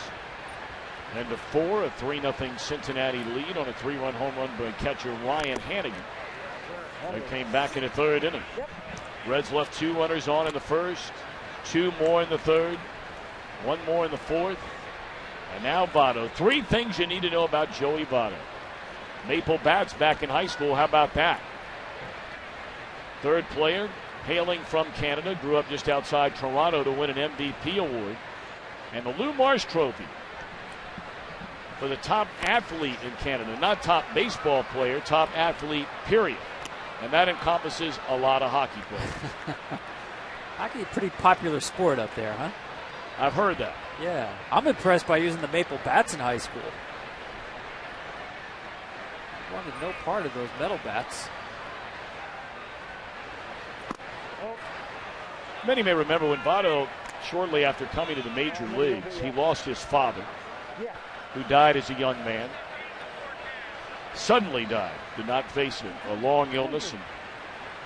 And Joey was, as anyone would be, but extremely distraught and depressed and down about the whole thing. And that ball's in the air to deep left center field, and this ball will hit the base of the wall. Well, how about that swing? Choking up about 2 inches and drive a ball off the wall into left center field. Wow. Now, man, this is just so impressive. You called it. Just a short, quick swing. As you see there, he's actually crouched a little more with 2 strikes, chokes up on the bat, loves to take the ball the other way. In this case, takes it the other way with power. It's an amazing thing for a guy who hits in the middle of the order. Joey Votto this year has 10 extra base hits. Actually, let's go to 14 now between center field and left field, only 2 to right field. His extra base power is center field over to the opposite field, and you just saw one reason why. Now Brandon Phillips, Reds leadoff batter, has reached in now 4 of the first 5 innings, and this ball is driven into right center field a long way. Gelman Young the catch at the track, but that'll advance Votto onto third base. So runner at third, 1 out, and once more we send it back to Matt Vasgersian at the MLB Network studio. Matty. Tommy, because I know you guys were locked into the pregame show when Mitch and Harold were talking about the shift against Adam Dunn and how it usually works. We'll strike that. The big donkey with a rare non-strikeout or home run plate appearance, one that puts the White Sox on top 4-0 for the record. First time Mitch and Harold have ever been wrong about something. Guys, back to you. Oh, there's no doubt about that, Tom. You're with those guys all the time. That's as rare as a single by Adam Dunn. You're right. Infield in for Jay Bruce, and it's fouled back out of play. To finish the thought on Votto, he lost his father and became extremely depressed, wound up going on the disabled list. It was ironic the Reds that year, when he returned from a DL, were playing in his hometown of Toronto. And well, you hear the stories about Votto's father and how Joey was so close with him, and how his father would spend day after day, hour after hour, helping his son to become the baseball player that he is today. Even when he was in the minor leagues, he talked to some of the people that would follow his minor league teams coming up through the Red system. His father would just sit in the stands, and much like his son, just grinding every day, every game, every at-bat. And that's what Votto is, the ultimate grinder.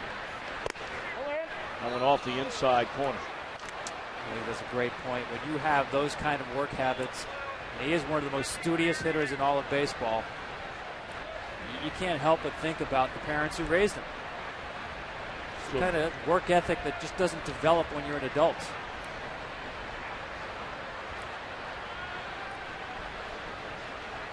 And even though Votto is not married, does not have any children, he has 2 very young siblings.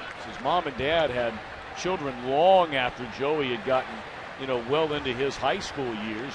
And in essence, he has become the father of the household.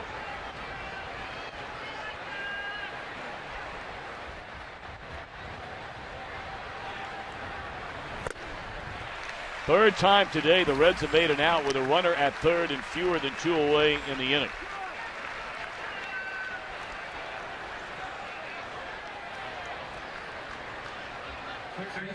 Todd Frazier was one of those outs when he popped up to Ryan Howard with Votto at third in the third. Tell you, Philly hanging in there. Kendrick has been in trouble in every inning in this game. We talked about that. A lot of pitches out of the stretch, but he's really limited the damage other than the one pitch to Hannigan. Come on.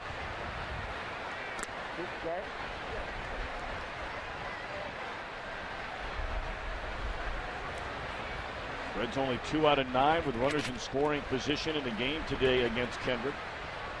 This is a game they could have kicked in the proverbial door on numerous occasions, and they have failed to do so, and Philly's still in it. Grounded foul. Todd Frazier, that play at third base when Dominic Brown was called out at third. Listen to his version of it. Our Fox sounds of the game. I don't know. I couldn't see. I know I tagged him.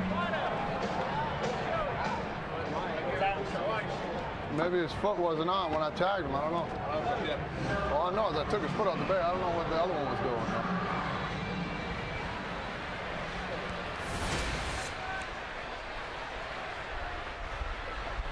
We thank Todd Frazier for wearing a microphone for us today. Normally, the very Rock of Gibraltar when it comes to wearing the Fox Sounds of the Game's microphone. We're giving him a rare week off. That would be Brandon Phillips. That was good stuff. Good stuff from Frazier right there, because that's the guy who made the tag on, at the time, a very important play. And he wasn't even positive that the runner was out.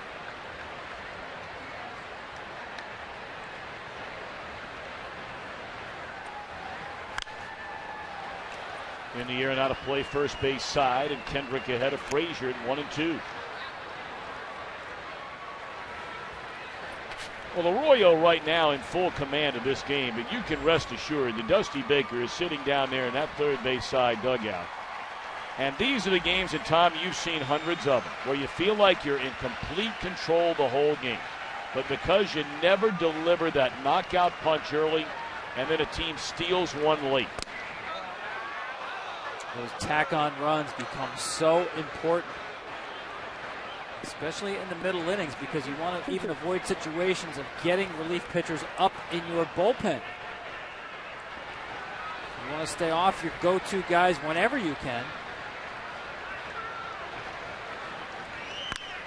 And if you've got an early lead, 3-0, to tack on runs in the middle of the game will allow you to stay off those relievers without having to pick up the phone and tell them even to warm up. So far, Kendrick has done an excellent job limiting the damage.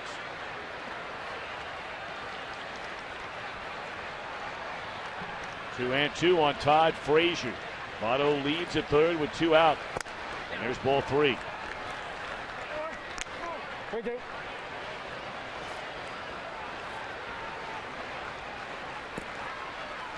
And even a game like today is further evidence of how far along Kendrick has truly come as a starting pitcher. 3-2 to Frazier. Pulled foul.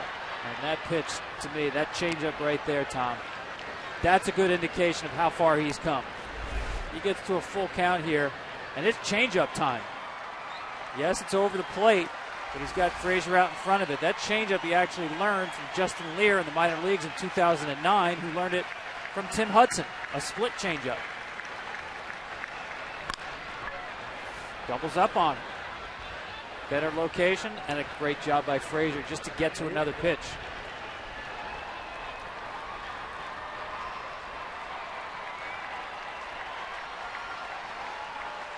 Does he throw 3 in a row?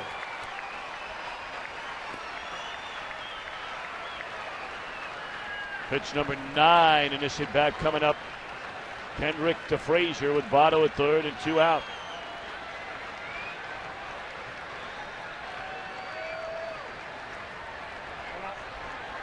Well, looks like he's going to go there. I'm having a hard time getting on the same page here. Now let's go through it again. You shake through 4 signs, you don't have a 5th pitch. Let's start over again.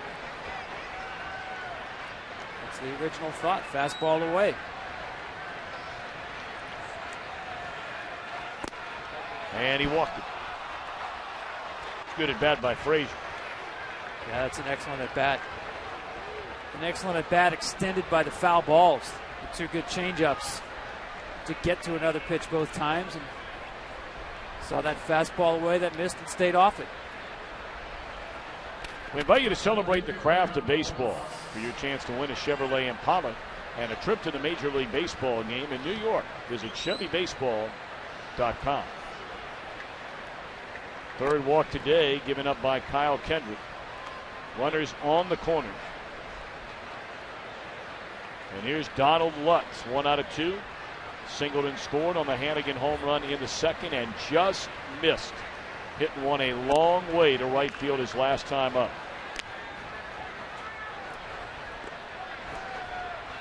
We're just tuning in. Lutz, born in Watertown, New York, and before he had his first birthday, his family moved to Germany, and that's where he calls home still to this day.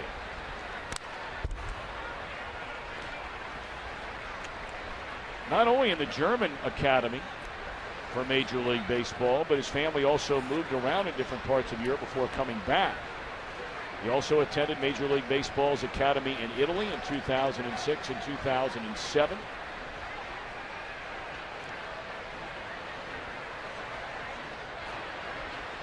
There's some people, Tom, who think it won't be too long before we see games played in Europe, regular season games. Rolled over to the right side, and Kendrick again strands a pair. 7 left on base in 4 of their innings today.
Find new roads. Look up Market.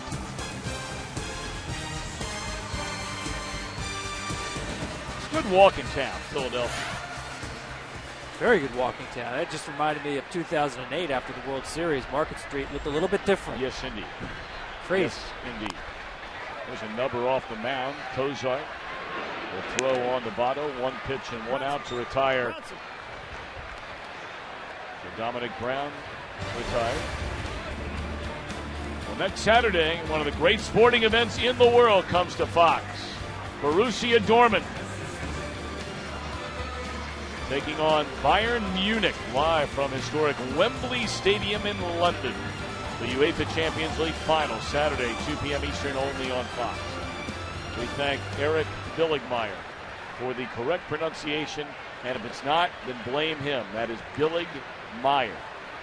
I want to talk to Donald Lutz about that game. He can probably break it down, huh? You can book him.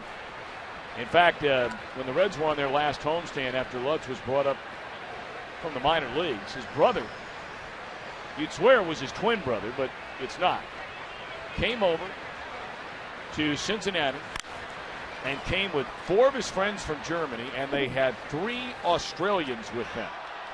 So 7 guys hanging out in Cincinnati watching brother play in the major leagues. And they had all their soccer gear on and the whole 9 yards as they were going through the clubhouse and out onto the field to check everything out. I guarantee you he can tell you what was happening in that game. Sounds like it was a very laid-back group. Not really. Visit to the library, perhaps. Yeah. A lot of time there. Okay. They appear to be having a great time. Good for them.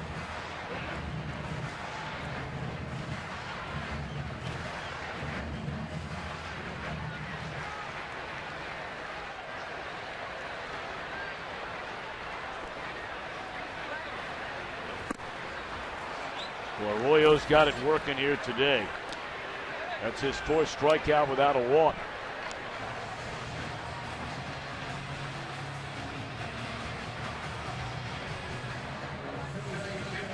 I'd like to remind you that Fox Sports is proud to partner with Johns Hopkins Medicine, one of this year's Fox Sports supports charities, at the forefront of groundbreaking research into many disorders, multiple sclerosis, lupus.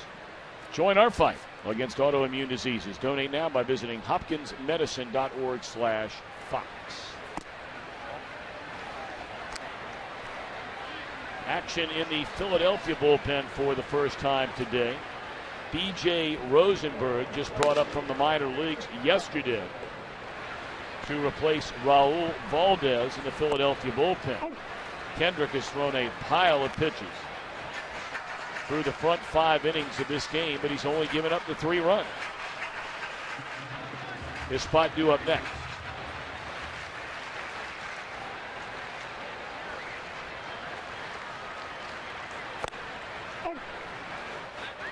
I always wondered about that, Tom. If you're the pitcher, your spot, as you said, is on deck with 2 outs.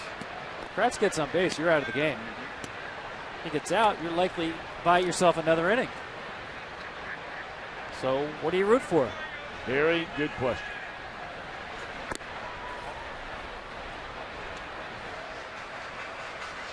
Maybe a solo homer. How about that? Maybe Well, he's probably hoping for a a solo home run, a pinch hitter to get a base hit. Next guy walk, and the next guy hit one of the seats, and you're in a line for a win. Yeah, and the Powerball is up to about $600 million, too. You're right. Well, there you go. Are they going to let Kendrick bat? They're going to let him bat. He's walking to the plate quickly. He doesn't want Charlie to change his mind.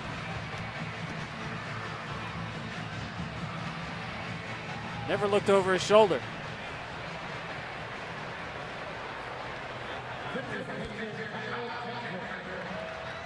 You mentioned this pitch count, but generally in the National League, if you're trailing, you're not going to get a third at bat. Second one, especially a guy who's been throwing the ball well for you, I can certainly live with this. Swing and a miss.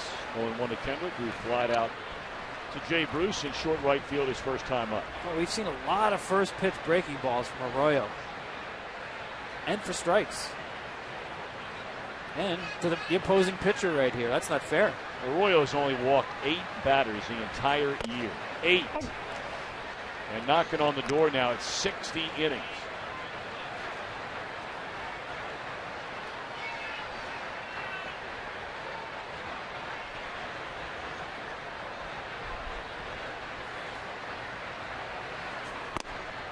And that's all for the Phillies in the 5th. This strikeout for Arroyo, shutting them out on 4 hits with a 3-0 lead.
Movie.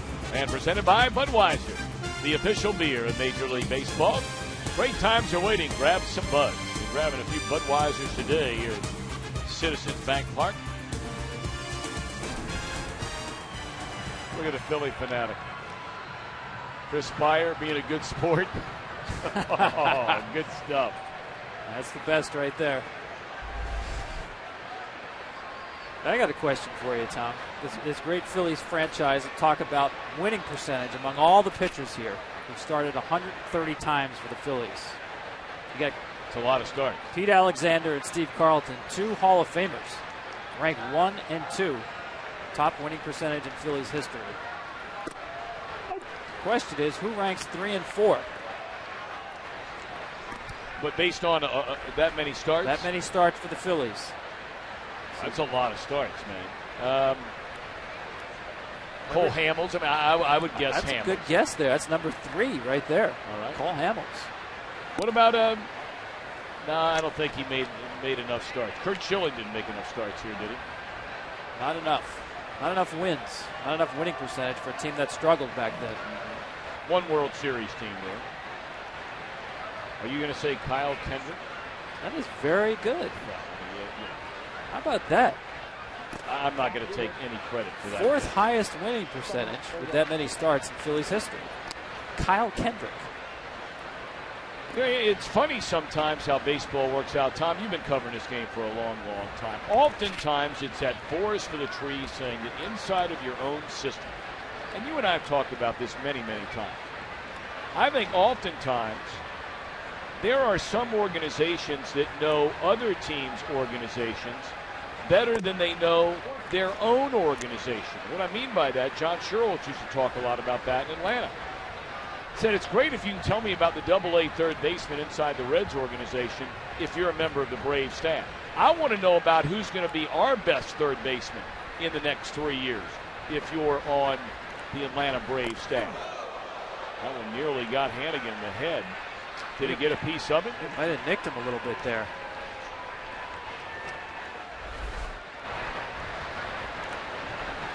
Yeah, maybe the bill of the helmet. Hannigan hit that 3-run home run earlier in the game. Obviously that one not intentional, just really looked like a cutter got away from him. That'll get your attention whether on purpose or not. You know, getting back to the point you're making here about Kendrick, here's a guy that has been in your system. And we brought up earlier, they've asked him to do virtually everything, but nothing on a consistent basis, as Arroyo will put down the bunt. In other words, they've never left him in one role long enough to find out if maybe he could excel in that role. But then all of a sudden, after injuries, and then after a trade by Joe Blanton last year, it gave Kendrick another chance to go in the rotation. And since last August, he has been their best starter. 20 starts since then, 11-5 with a 2.88 ERA. I think you make a great point about knowing the talent in your own system. And you mentioned the Braves. To me, nobody was better over the years than the Braves, knowing what they had. In fact, I remember one time at the winter meetings, a great line from Lou Piniella, the former manager. Chew a fly ball into left. It'll back up Brown. And there are 2 away in the inning. Well, we go around the ballpark, take a look at the Fox Sports 1 fan cam. Cam giving you fans all excited about America's new sports network, Fox Sports 1, coming in August. I know you're dying to know that great line. I want to hear it because I love hearing anything Lou Piniella has to say. He said if you get into one of those meetings in these suites they have at the winter meetings and the Braves start talking to you about trading one of their pitchers, run, don't walk out of the room. Because they knew their pitchers, their talent as well as anybody knew people in their own system. And if they were offering one of their pitchers, it was probably someone they didn't quite like. 0-1 to Cozart, who's hitless in 3 at-bats in a game today. You know, you look back through all those years, the only pitcher that the Braves traded away who was better when he left than he was when he was there was Jason Schmidt. who turned into a terrific pitcher out there with the Giants. Boy, was he good when he was healthy. Man. Well, you said it, when he was healthy, and I think that was one of the reasons why the Braves decided to trade him. He just had a mechanical delivery that put a lot of stress on his hips. He just couldn't stay healthy and had some arm injuries as well. But you're right, when he was healthy, he just had lights out stuff. Come on, come on.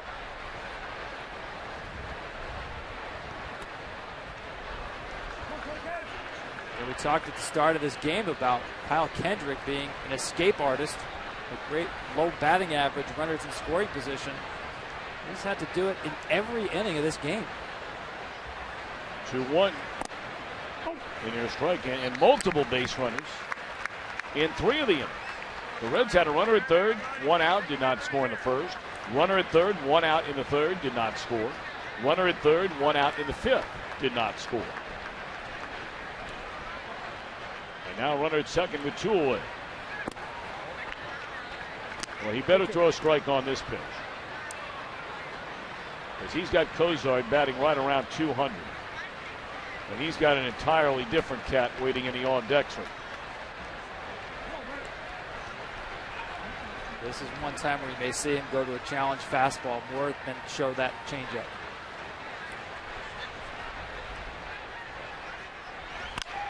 And a base hit up the right field line by Cozart. So on a 3-2 pitch, a run-scoring double for the Red shortstop, expanding that lead to 4-0. That might be it for Kyle Kendrick today. And Tom, if people want to tell you the batting order doesn't matter where you hit, here's a great reason why. He did go to the challenge fastball in situations we've seen him throw changeups 3 and 2.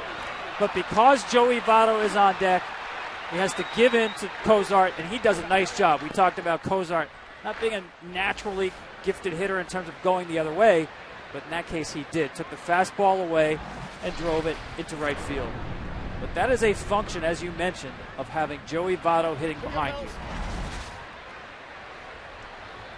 Say, for a guy who doesn't have many base hits this year, Cozart has made the most of his hits. That's 20 runs batted in on the year.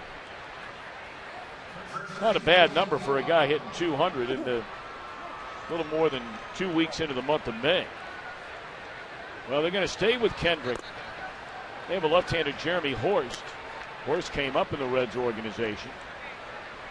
So the decision for Charlie Manuel was, all right, do I want Horst against a left-hander Votto, or do I stay with Kendrick against a right-handed batting Phillies?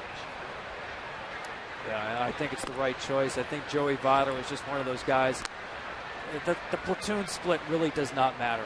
I just want my better matchup, my better arm, and forget about matching up left on left just because the pitcher happens to be left-handed and Votto hits left-handed.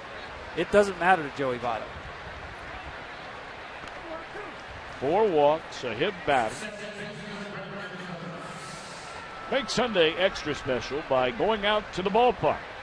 Go to MLB.com/Sunday to find out about great ticket offers around Major League Baseball. There are a lot of them.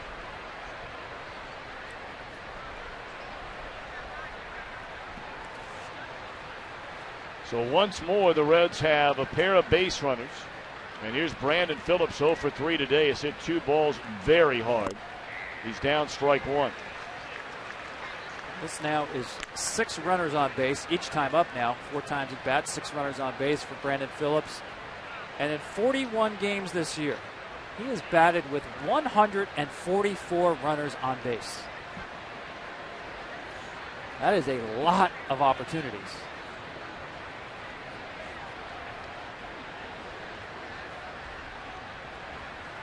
0-1 on Phillips with Cozart and Votto aboard. And a roller should end the inning. It does. Reds tack on a run and leave after 5.5, 4-0.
back to Philly in a moment. First, a handful of finals. The first-place Indians eke one out. Jason Kipnis scoring on a Mark Reynolds fielder's choice. Tribes won 3 in a row and 10 of their last 13.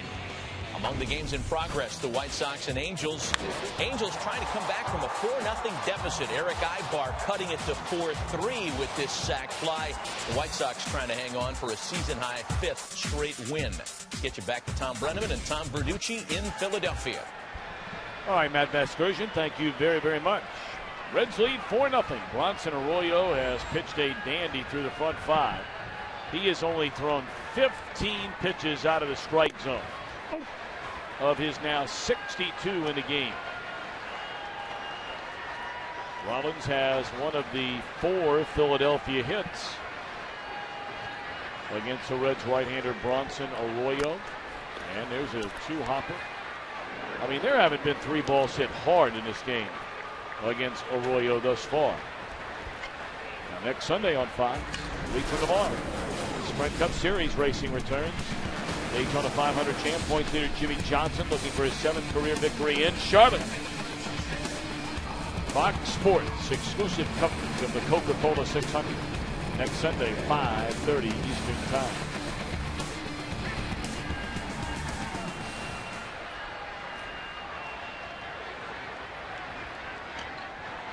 So far, Arroyo is cruising. Only 63 pitches, and here we are in the 6th inning, and this will be another 1 pitch at bat. On a fly ball to Lutz. That's the 2nd time in 3 at bats today that Utley has swung at the first pitch and popped up to left field. He struck out in his other at bat. Well, he saw a fastball. Figured I'm not going to see many of those, and it was out of the strike zone, and he changed it. He chased it. Arroyo, he's just killing them softly with that breaking ball. And normally, Tom, the more breaking pitches you throw, the more a team is able to time them. But we talked about his ability to add and subtract off his breaking stuff. He has thrown breaking pitches between 70 and 79 miles an hour at every increment. 10 different speeds, and actually a couple of others below that. There's a 72. It's just amazing the way that he can change the speed of those breaking pitches, go slower and faster. So you think you have him timed, and you never do. I mean, he really is, and we brought it up earlier, he is one of the most enjoyable pitchers to watch pitch in the big leagues today. Not one of these guys throwing a ball 95, 97 miles an hour, but boy, does he know his craft. There are days like any pitcher, and for Arroyo, there are days you're just off, and he'll get kicked around a little bit. There's a liner into center, and Chu with a sliding grab, and that'll end the inning. 1, 2, 3, 4, Arroyo. Jay Bruce to lead it off when we come back to Philadelphia after a word from your local Fox station.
Budweiser.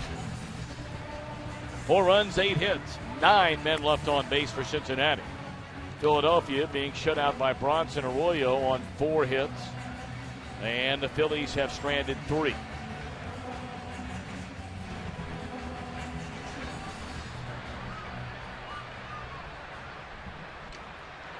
So the day is over for Kyle Kenry, who coming into this game had gone 7 consecutive starts of going 6 or more innings, allowing 2 runs or fewer.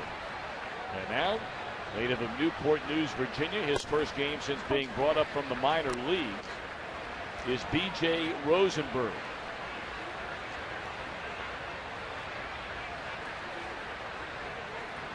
Philadelphia bullpen, outside of its closer, having an outstanding year, Jonathan Papelbon. It has been a rough go for just about everybody else down there. They have Mike Adams, who has a bad back, had a shot in that back a few days ago. They didn't put him on the disabled list, but he's unavailable right now. Rosenberg, a starter this year down at Lehigh Valley. 1-3 record with an ERA slightly over 4 per 9 innings. 2-2 to Jay Bruce. Yeah, throwing the ball better lately. That's why he got promoted. Also, his fastball. And Charlie Manuel looked around and saw bullpens like Cincinnati has, with just packed with power arms. Said, I want one of those. He can run it up there at 95. See 94 right there. He's got a good live fastball.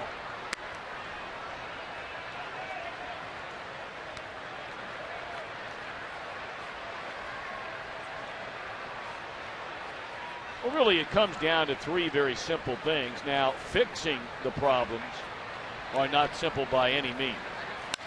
As that ball is hammered into right center field, this will go to the wall. Bruce on his way to second base with a leadoff double, Cincinnati's 9th hit of the afternoon.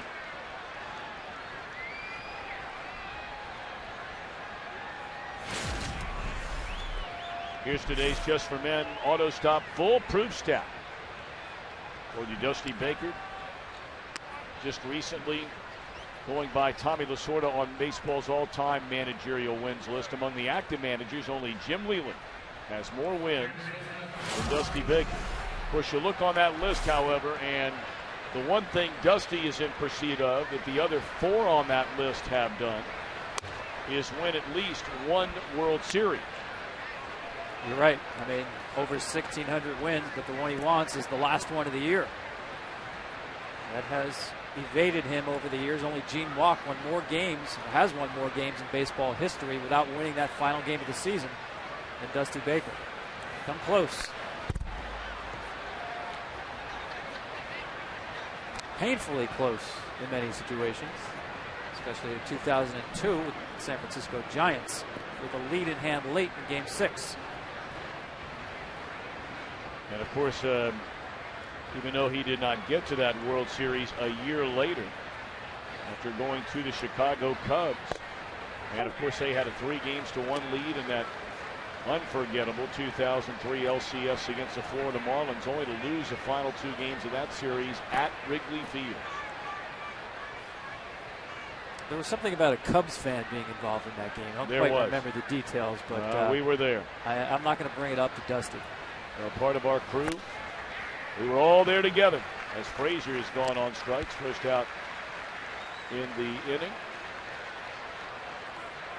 You know, but for Dusty Baker, I mean, clearly it would not be a career unfulfilled, although I think it would create a huge void for him. You and I have known him for a long, long time. He's been an outstanding manager with the Giants, with the Cubs, and now in Cincinnati, where he's gotten them on their winning ways again, but it's something he very much desires. Oh, yeah, and he doesn't shy away from that as well. And you're right, it has been a Hall of Fame type career as a manager. There's no question that his players play well for him, play hard for him. People love playing for Dusty Baker everywhere that he's been. The only thing missing on that managerial bucket list is a world championship. And many believe this Cincinnati team has what it takes to win the whole thing. They have carried around that mantra of unfinished business from last year. You may remember they began the National League Division Series after winning 97 games during the regular year. And they went to San Francisco and opened a 2-0 lead. But in the first inning of Game 1, their 19-game winner, their ace, Johnny Cueto, strained a lat muscle. He did not throw another pitch the rest of the series, which forced the Reds to go to a 5th starter in that series. And they came back home, and something happened that did not happen the entire regular season. And that was lose 3 games in a row at Great American Ballpark, as Lutz has gone on strikes. Now, Cueto just went on the disabled list for the same injury again. But they get him back Monday, Tom, and all of a sudden you start talking about a rotation. And you look around Major League Baseball, and maybe right now in the National League, outside of the St. Louis Cardinals, you'd be hard-pressed to find a better front 5 rotation-wise than the Reds potentially have with Cueto back. Agreed. I mean, it's hard to argue the numbers that St. Louis rotation has put up so far. But you know this, too. This Cincinnati team may have one of, if not the best bullpens in the National League. I don't think St. Louis can say that. So when you combine the rotation and the bullpen, I think the Reds have the edge there.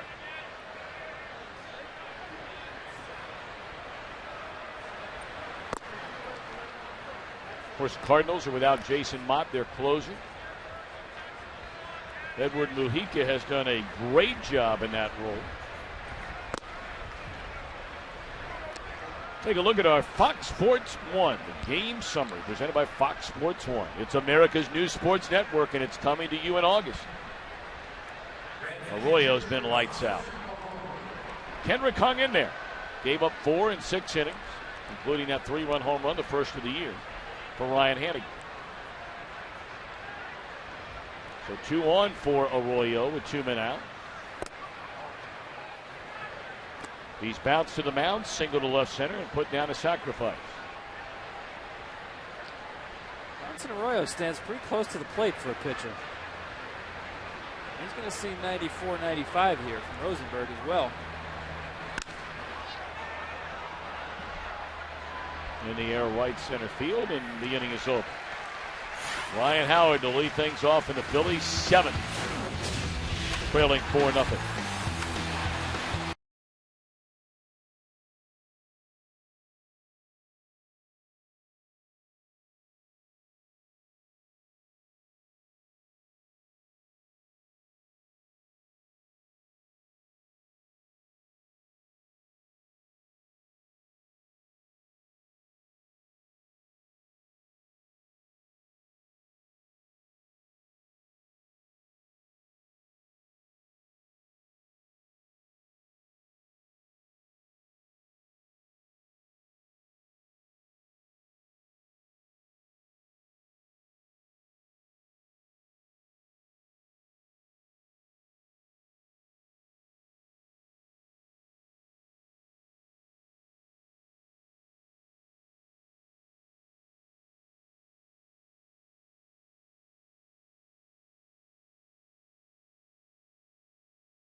Way to get rid of Gray.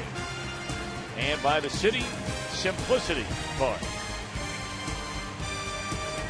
Now, not living too far down the road, Tom Verducci, how frequently are you popping in for a cheesesteak here in Philly? Yeah, those are good. You're talking about one of the best. Although you can start a fight in Philly at any time by asking who has the best cheesesteaks. That group of folks right there, their first Phillies game of the day. Look at that face, huh? Oh, man. She is something.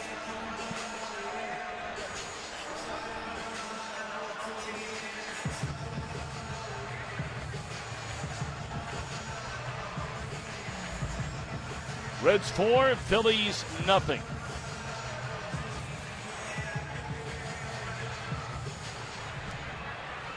Ryan Howard, Delman Young, and Dominic Brown against Bronson Arroyo. First pitch swinging and a fly ball into left, chasing Lutz to the wall. 1 out. That ball carried. It reminded me of Chase Utley. We saw him swing at the first pitch. You see a fastball, even if it's out of the zone first pitch, your eyes light up and you take a hack at it. Bronson Arroyo's first 3 road starts this year, and really the number's a little bit skewed because of one bad outing against the Nationals. But he still surrendered to 4 home runs in 19 innings and a total of 4 strikeouts. You know, you and I were talking before the game, Tom. And you asked the question about, you know, in the history of the Phillies and the winning percentage, and Kyle Kendrick ranking number 4, you know, based on X number of starts. I think there are a lot of people out there that would be shocked. Now, granted, there's been a lot of player movement with the advent of free agency and trade still a part of the game, but when the Reds acquired Bronson Arroyo in 2006 from the Boston Red Sox, and they got him for Willie Mo Pena, and the Red Sox sent money to the Reds when Arroyo came on board.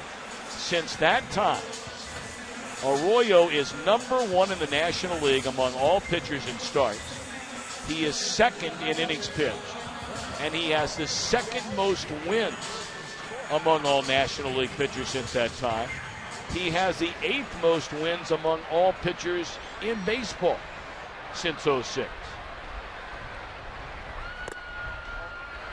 Now, all those numbers, Tom, would define someone as an elite pitcher. And yet you don't think of Arroyo as an elite pitcher because he just doesn't strike out many batters. Just about 5 per 9 innings.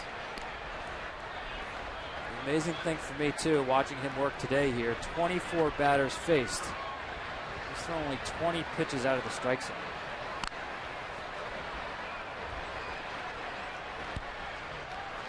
Well, we were talking to Dusty Baker about Arroyo before the game today. He's been with the Reds for so many years now.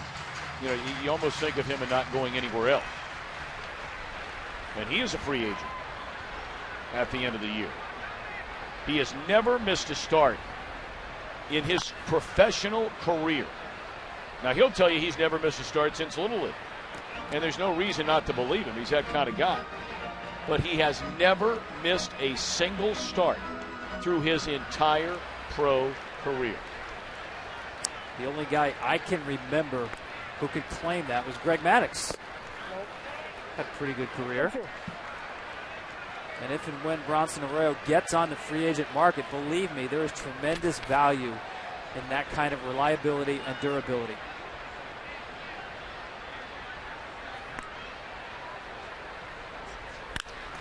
Off his glove and into center field, a base hit.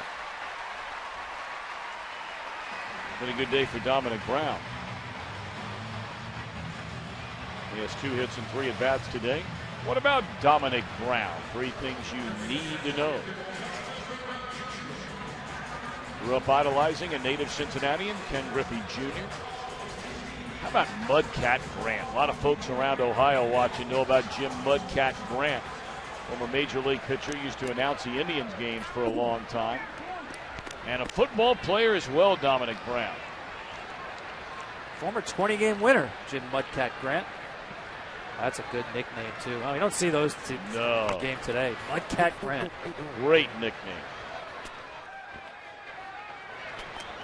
I By the way, I think that fastball that Dominic Brown hit was a mistake by Arroyo because he threw it too hard. It was 90 miles an hour. I think that's the first time he cracked the 90 mark.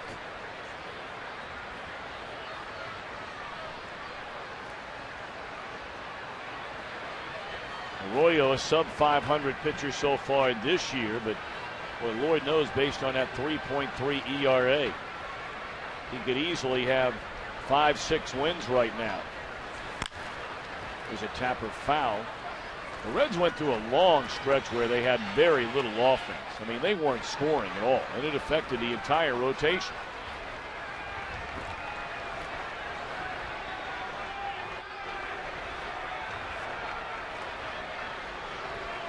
And that was one of the first things Dusty told us today.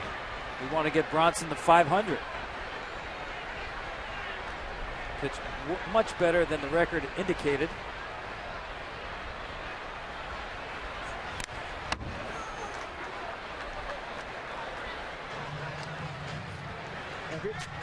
We talked about that with teams. The Phillies still trying to scratch their way to a winning record. It's the same for a pitcher. You know, you're a product of that record. You have to live with it for those 4 days when you don't have the ball.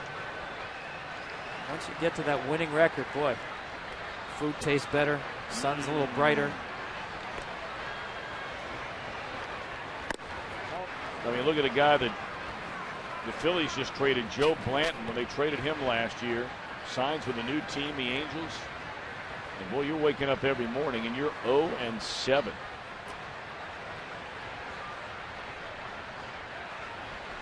There's just no way to make that look good. No.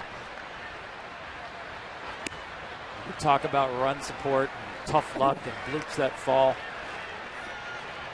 But that is a weight on your shoulders. 0-7 for the Phillies. The weight is still trying to get over 500 in 2013. Of course, getting Cole Hamel straightened out will go a long way in that direction. They buried. Rough start for them and him. Breaking ball, and that is strike 3 called on the outside corner, and Mayberry disagrees. 6 of them.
As they come to bat here in the top of the 8th inning.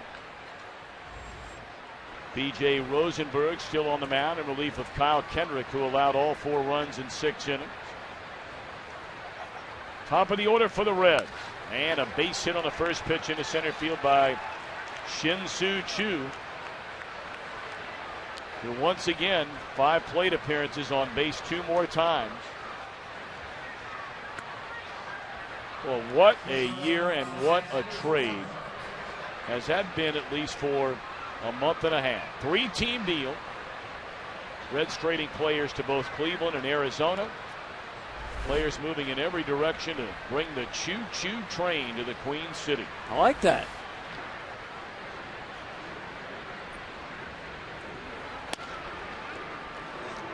Yeah, again, we pointed out earlier, Tom, you know how many problems this team had in that leadoff spot last year, despite the team's success. Talk about fixing the problem and then some. And there were some questions about Choo's ability to play center field. You see that one hit on the line to center field for the first out, but I think Choo has done more than a decent enough job in center field. Obviously, a game in St. Louis got a lot of attention where he dropped a couple of balls, but on the whole, I think he's played fine in center field. I mean, the Reds knew they were giving up defense when they traded away one of the best defensive center fielders in the game, the young but quite obviously offensively challenged Drew Stubbs, who's been their center fielder, former #1 pick out of the University of Texas. And Chu has never been a center fielder with any regularity at any level of baseball.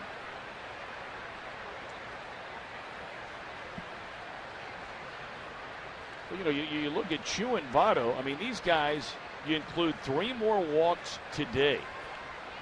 Just walks. Forget the hits. The 2 of these guys have combined for almost 70 walks so far this year. Well, it's good to be Brandon Phillips. These guys are on base all the time.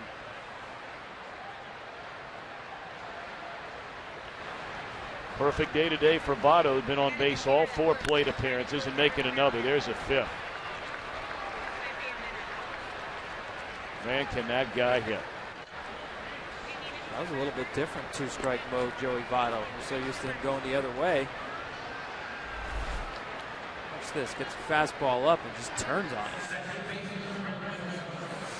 Again, though, look how quick the swing is. Quick to the ball. Boy, it's just a pleasure to watch him hit. And he's the one guy, the more pitches, and he has told me this, the more pitches he sees, no matter what the count is, he feels like the more the advantage of the at-bat swings to him. He can rule out areas and pitches and time the pitches more. Love seeing a lot of pitches because it's all information to Joey Votto. Ryan Howard must feel like Votto's moved into his house, because he's been over there 5 times already today.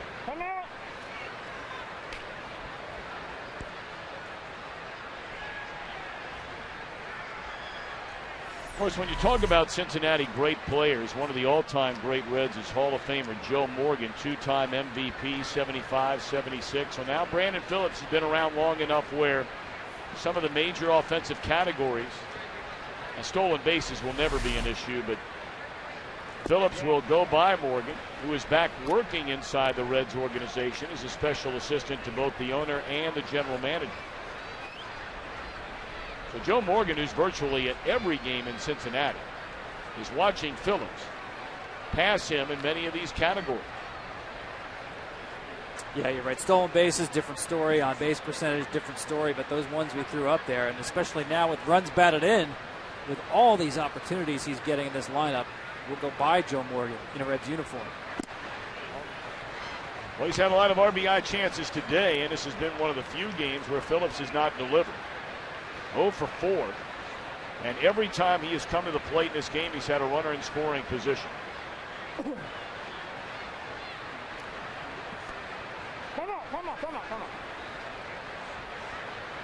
So to update our tally from Brandon Phillips, 146 runners on base this year. It's just a quarter of the way through the season.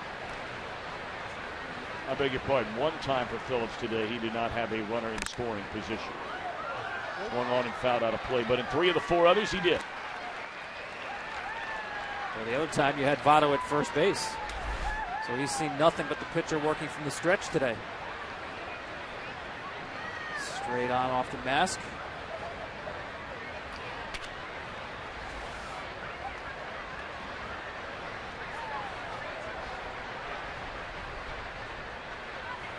One and 2 on Phillips. Chu and Votto aboard. Off the outside corner to even the count. Rosenberg able to pitch out of a leadoff double in the 7th inning. Reds wound up stranding 2. And now 2 on an inning later with 1 out.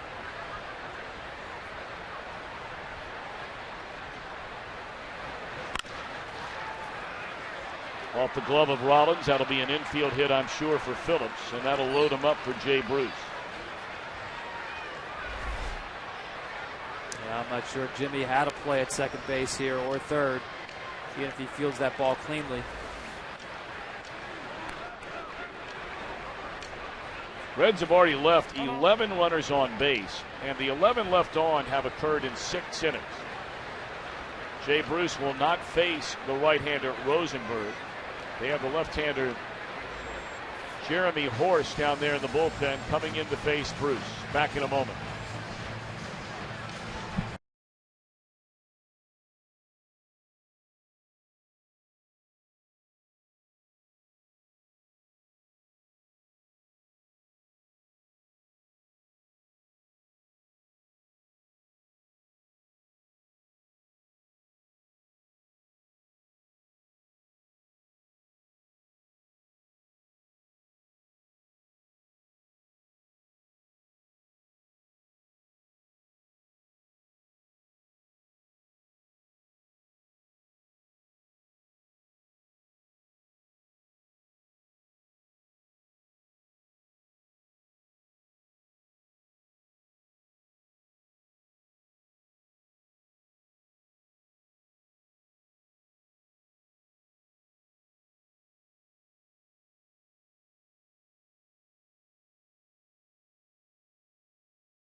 One-time Red, Jeremy Horst comes on from the Philadelphia bullpen to face his former teammate, Jay Bruce. Ball 1. Bases loaded.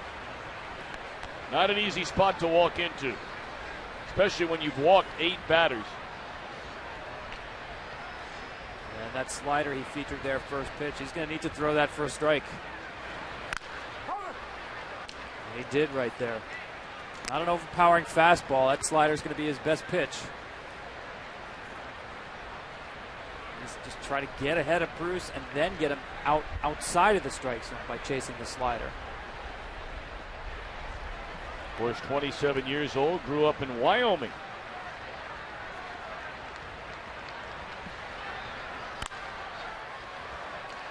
Fastball there, fouled away by Bruce. Yeah, now here's where he can expand. Try to run that slider off the outside corner, the one that Bruce took on first pitch. In protect mode with 2 strikes, more likely to chase. Forrest grew up in North Dakota. Reds drafted him in the 21st round back in 2007. And in 2011, made his major league debut after coming up through the Reds system, pitching in 12 games that year. Philippe Aumont, a right-hander throwing in the Philadelphia bullpen.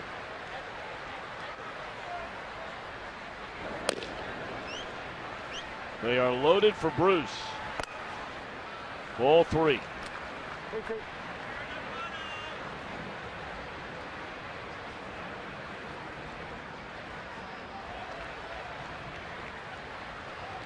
Frazier waiting on deck. Reds with a 4-0 lead, and they have him loaded for Bruce, who has 2 hits today, and that one pulled foul. The guy almost bit it right there. And if you do, you're assured you'll be on every highlight show in America.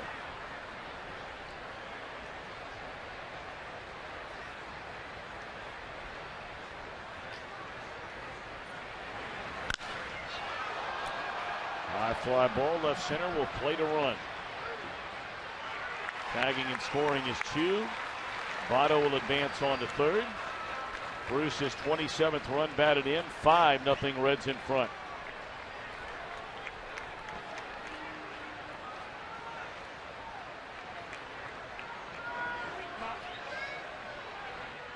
And now Charlie Manuel going to make another pitching change. Bring Aumont in to face Todd Frazier. Reds lead 5-0. We'll be back.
River, New Jersey, and a lot of fans here rooting on Todd Frazier in Philadelphia. Our Fox sounds of the game. Good. It's your first game. 1 second, let me sign this for you. We're stationed in Jersey now, and you're quite a big deal there. Every barber shop I go to, that's all we talk about. Emma, say hi. Good. All right, guys, you got it. Pretty good. Little girl's first game. Gets a picture with Todd Frazier. Philippe Aumont thrown the ball pretty well for the Phillies this season. This is his 15th outing of the year. If he can throw that pitch for a strike, he'll get a lot of people out. Oh, yeah. He's got the good mid-90s fastball, but you're absolutely right. Command of that breaking ball. It's a good sign for the Phillies right there. Comes out of the gate. First pitch for a strike.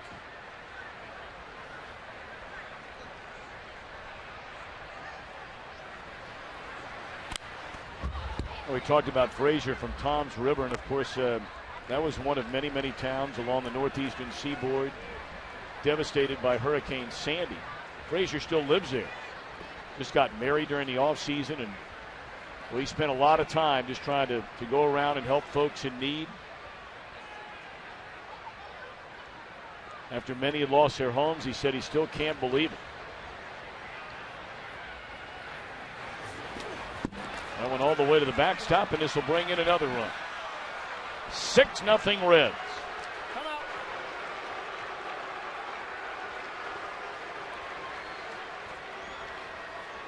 Yeah, that'll give a manager gray hairs. You're talking about a 2-out, 2-strike fastball that he just yanks. Pratt set up inside, and he just pulls that fastball, holds onto it too long. He's really got no shot to even block it. The penalty is a run, not just 90 feet, but a run.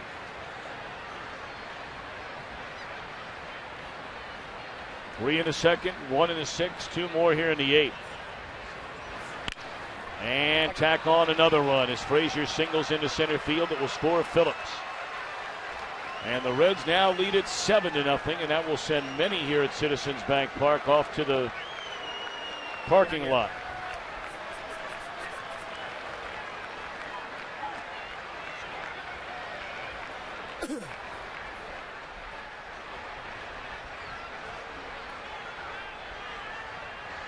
So one spot in the batting order, the Reds are really hoping to get back to where they believe Frazier could be. Well, last year, Bryce Harper, by the writers, was voted National League Rookie of the Year. By the players, Todd Frazier was the National League's Rookie of the Year. Yeah, that was an interesting vote. I believe the players that put their ballots in earlier, the writers wait until the end after the season is finished. And I think down the stretch, Bryce Harper had the better final month of the season. And I think if you took a poll of the writers before September, Frazier would have won the award. Taking nothing away from that season that he had. Certainly you mentioned this before, Tom. When Joey Votto went down, Frazier was one of the guys who really picked up the offense. 1-1 to Lutz. Well, Frazier started off like wildfire this year. I mean, you know, as bad as he has been lately, and that batting average all the way down to low 220s. Gone almost 20 at bats without a hit before today, and now he has a pair of hits. But still knocking on the door, 30 runs batted in, and this ball is crushed into left center by Lutz. And this will plate Frazier all the way from first. Reds pouring it on now after missing many chances early in the game. They lead 8-0.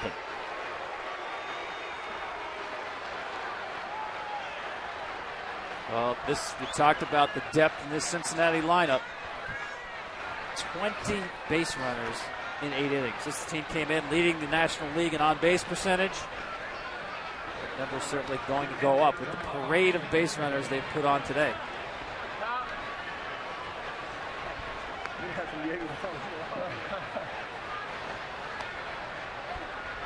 So now Ryan Hannigan, he started the Cincinnati scoring in this game with a 3-run home run back in the second inning. And the Phillies, when this inning began, still had a fighting chance for the fighting Phils. Trailing just 4-0.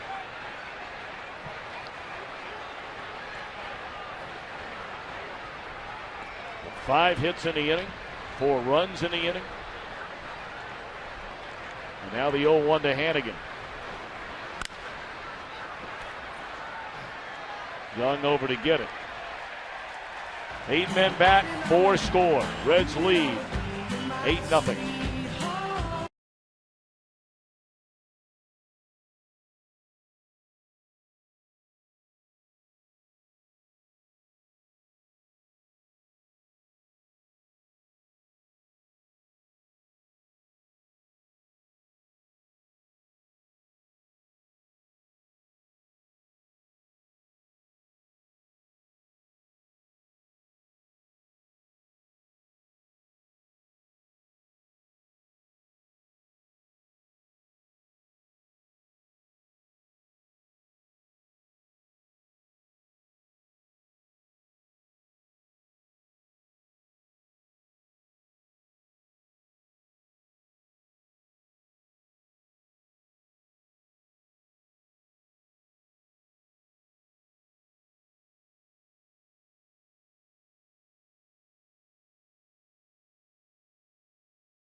Chevrolet. Find new roads.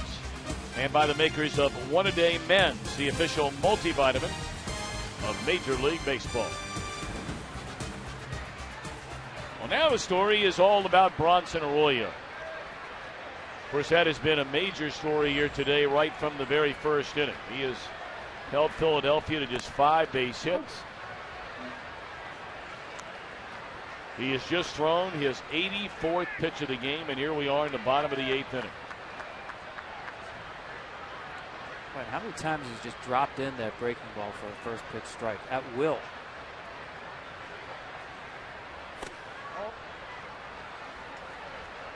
One and one. Freddie Galvis, who's done a nice job on getting a chance to play, and many of Philadelphia are saying, why not give him more opportunities to play? Waits in the on-deck circle. That one popped up. And Votto in foul ground for out number 1.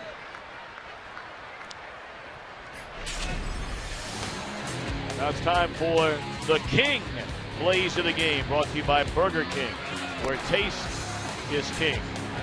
And the king out there on the mound has been Arroyo. Yeah, you see that run of 4 strikeouts there. Every one of those pitches wound up out of the strike zone. But all of them looked like strikes about halfway to the plate until they took a left or right-hand turn and was, whoops, see you later, swing and miss for a guy who's not really a strikeout pitcher, but just been so efficient today with all of his pitches. First pitch breaking ball. He drops in there at 71. Alfredo Simon just lightly throwing at this point down in the Reds bullpen. He doesn't even look like he's starting to get ready, except perhaps maybe the 9th. Although Arroyo's got one of those arms where, you know, he may not have the stuff beyond 120 pitches, but he's got plenty of arm. And he is the very definition of the rubber arm among major league pitchers. Yeah, that'll be an interesting choice for Dusty, or maybe not. Maybe it's clear cut because he generally does not bring Arroyo over 100 pitches in a game. See there, look at those first pitch strikes. Many of those are breaking pitches, 20 out of 27. You know, 2 stats, Tom, really influence the way a manager runs a game. You see the rollover, ground ball to second base. The 2 stats are the save stat. You'll bring your closer in because a save is created, just to allow that pitcher to get a save. And the other one, a lot of times, is a shutout. You may extend a pitcher sometimes because they're so rare in the game when he's got a chance to finish one out. But in this case, I'm sure Dusty is thinking long term. The guy, as I said, normally doesn't get over 100 pitches. That may be more important than having a nice shutout.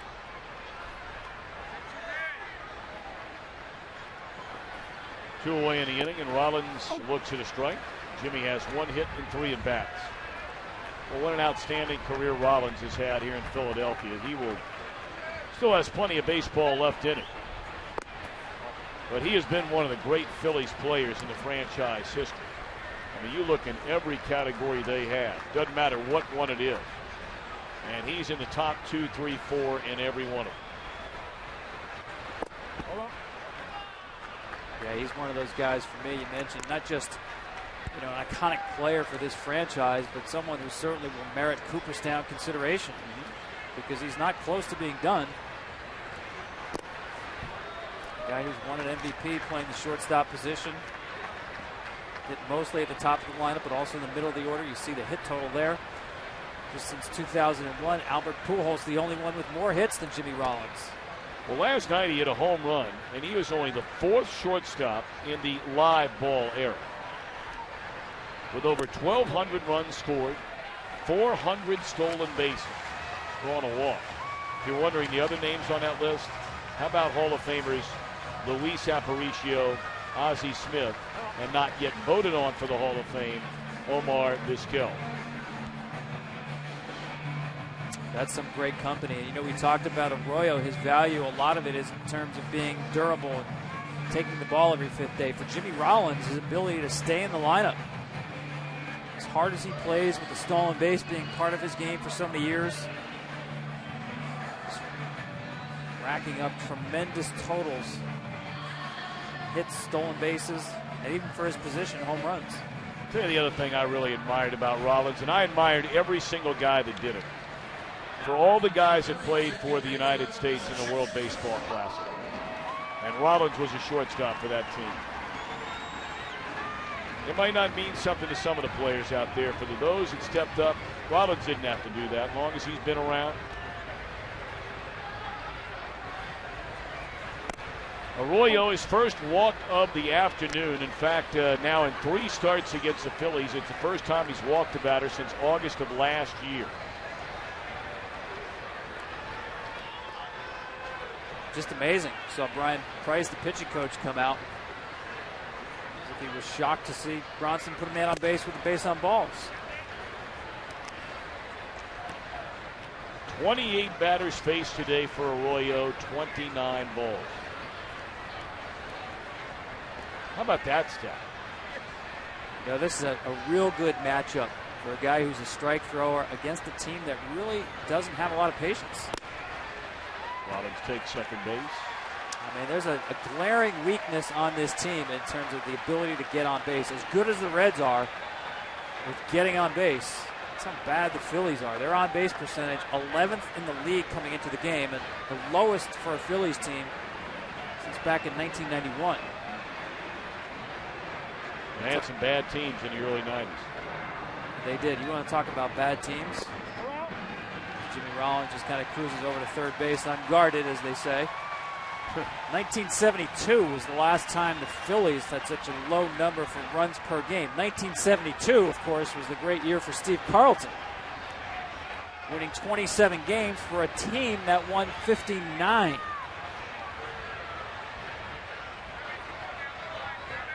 Leanne 1 to Utley. Flips in there a strike. This is the first at bat by the Phillies today with a runner in scoring position.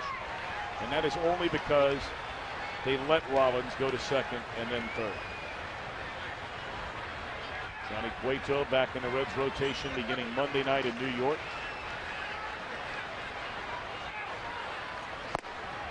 So back-to-back walks, perhaps Arroyo beginning to lose it a little bit.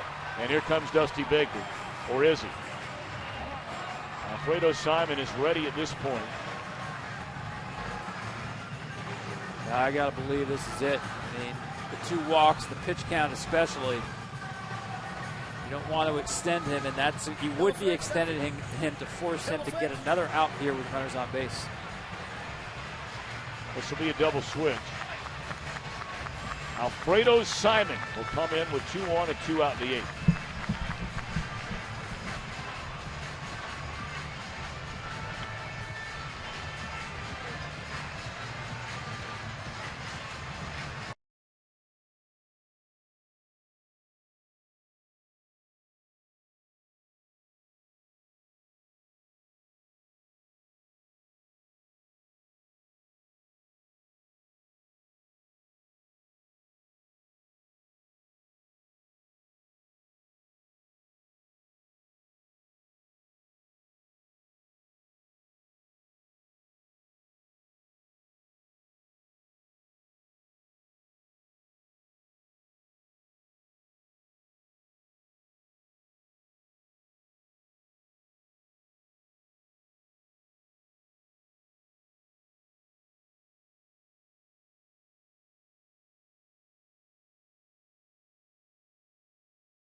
Coverage moves to prime time. Baseball night in America. 8 consecutive weeks, 2.5 months. Great young stars in the game, players and teams. It all begins next Saturday, 7 o'clock Eastern, only on Fox.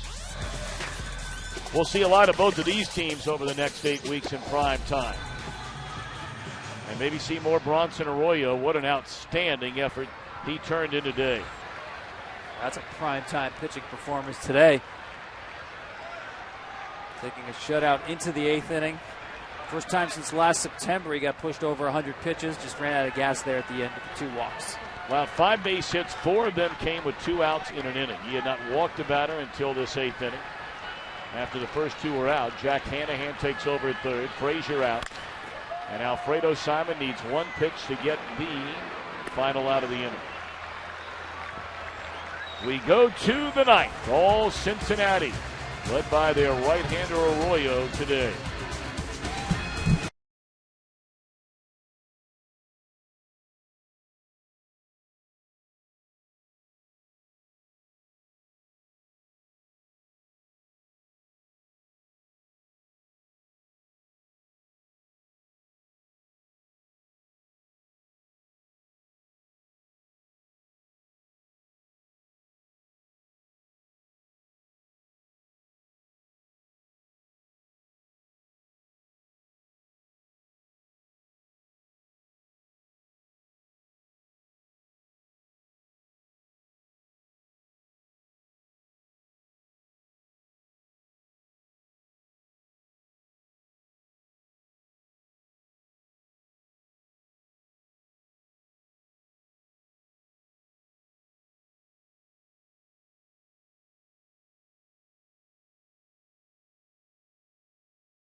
Out and his just keeps growing. Is that a head of hair or is that a tumbleweed? I don't know.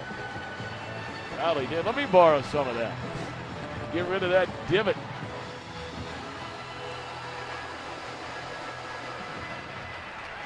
It has been a rough go in the return to Philadelphia for Chad Durbin. You know, we were talking to Tom Verducci about some of the things that need to get turned around in a hurry as Galvis remains in the game to take over at short, part of a double switch by Charlie Manuel. And there's a bouncer. Diving play by Utley, and what a play by Chase Utley. Here we are with the Phillies down 8-0 in the 9th inning, and Utley giving it up. Beautifully done. What a play, and great appreciation by these fans. You said it, Tom. 9th inning, who cares about the scoreboard situation? All-out dive, spin throw. That's just a terrific play. You know, you wonder sometimes how guys get the reputation that they do. And inside the game of baseball, whether it be scouts, general managers, players, plays like that right there earn you the reputation of respect around the league, maybe more than anything else you can do. You're getting your brains kicked in. are at a level in your career where you miss so much time due to injuries, and yet you're laying out making a play like that in the ninth? I agree with you. The people within the game, you said it, they notice those so-called little things. The times to first base, say, late in the game, when guys might, shut it down halfway to first base and just assume the out. Utley is one of those 90 feet guys, I call it. He'll run 90 feet hard every single time, and same is applicable on defense. Doesn't matter the inning, the score, the time of year. You're going to get 100% from Chase Utley. To look at this Philadelphia team, you mentioned Ryan Howard. If they want to go anywhere and truly be a factor in the NL East, Howard has to start hitting. Then there's your bullpen. And then their starting rotation. Roy Halladay had the shoulder surgery. He's talking about being able to throw in 6 to 8 weeks. That remains to be seen. We certainly wish him well. We're hoping he's back. Cole Hamels is not off to a good start this year. Cliff Lee's throwing the ball well. I see the base hit by Chu. On base yet again. I'm not sure the Phillies have answers to those issues that you raised, all of which are legitimate. In terms of Ryan Howard, yes, there's pressure on him to hit. I actually think there's even more pressure now because there is not a lot of depth in this lineup. The outfield the Phillies are using this year, the fewest home runs in the National League. There's just not a lot of power or on-base productivity around Ryan Howard. So when he doesn't hit those 3 home runs, it's even a greater impact. There's few guys that can pick up that slack. Bullpen, we talked about this. Guys like Rosenberg is here. DeFreitas, guys who've come in with power arms because the Phillies are desperate for power arms. People who have swing and miss stuff to get to Papelbon. We know that Roy Halladay is not coming back this season until at least probably September. Broken bat roller down to third. Nearly turning to double play. That's a nice turn there by Utley. He almost had Kozar. Yeah, you're right. He made this play a lot closer than I ever thought it would be. Not really sharply hit and deep at third base. It's a quick transfer. Chase Utley. Well, you look inside the Philadelphia starting rotation. Halladay, his start. He's out on the DL. Hamels. Those two have combined to make 16 starts so far this year as Votto lifts one into straightaway center field and well hit. Mayberry at the wall. Holy Moses.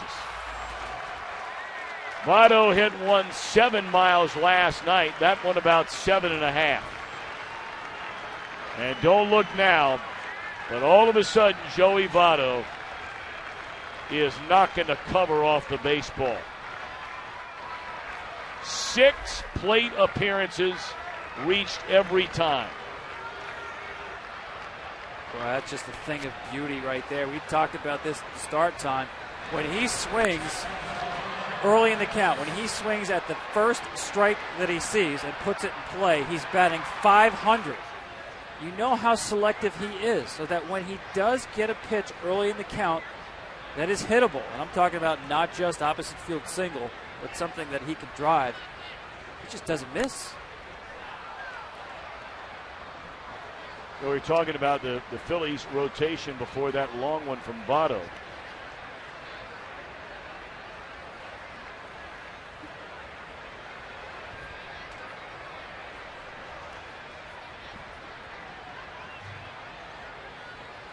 Oh, and won the count. And that one's grounded foul. And talking about Halladay and Hamels and their struggles and then everybody else. I mean, if everybody else can pitch the way they pitched, maybe you have a fighting chance, at least in the rotation. Because you know Hamels will get it together. Yeah, he just has not been sharp. He's physically fine, velocity fine. It's really unusual to see Cole not be as sharp, especially with the changeup over an extended period. He'll have a start here and there. I think he'd be the first one to tell you he's not been dialed in exactly right. You know, Jonathan Pettibone has been a nice surprise for them. Came up from the minor leagues, not pitching well. You see him there, sitting there with Cliff Lee, with Hamels behind him. And He's actually pitched better in the major leagues than he did in AAA. Well, the great young career of Votto. First time he's ever been on base 6 times in a game. They might give him a break for the bottom of the ninth.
Budweiser.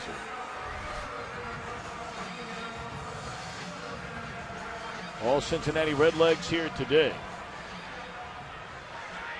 Major League debut for Neftali Soto. Just called up from the minor leagues before the game today, and probably a pretty safe bet. Soto will be here today and tomorrow. That's why Dusty Baker's getting him into the game. Because when Johnny Cueto comes off the disabled list on Monday, the Reds will be forced to make a player transaction. They sent the very talented young left-hander Tony Cingrani back to the minor leagues today, allowing Soto to come up for a couple of games.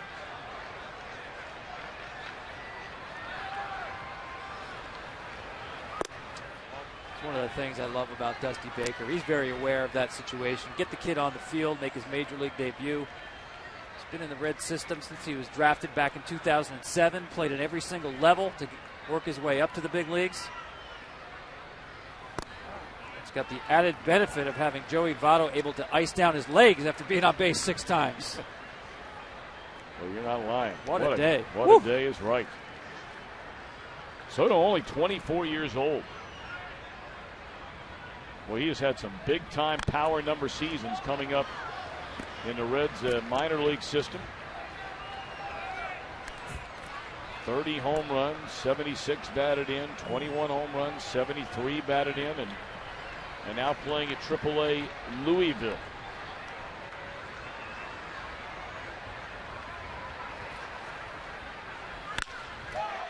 That ball hit hard into deep right center field, and that's up against the wall. That'll be a double for Ryan Howard.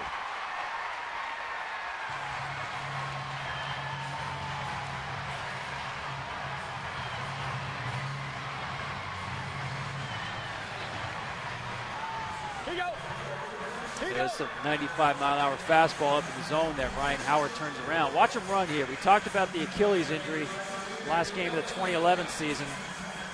You can tell here he's still a little bit compromised. Not quite 100%, although we did talk to Charlie Manuel about it.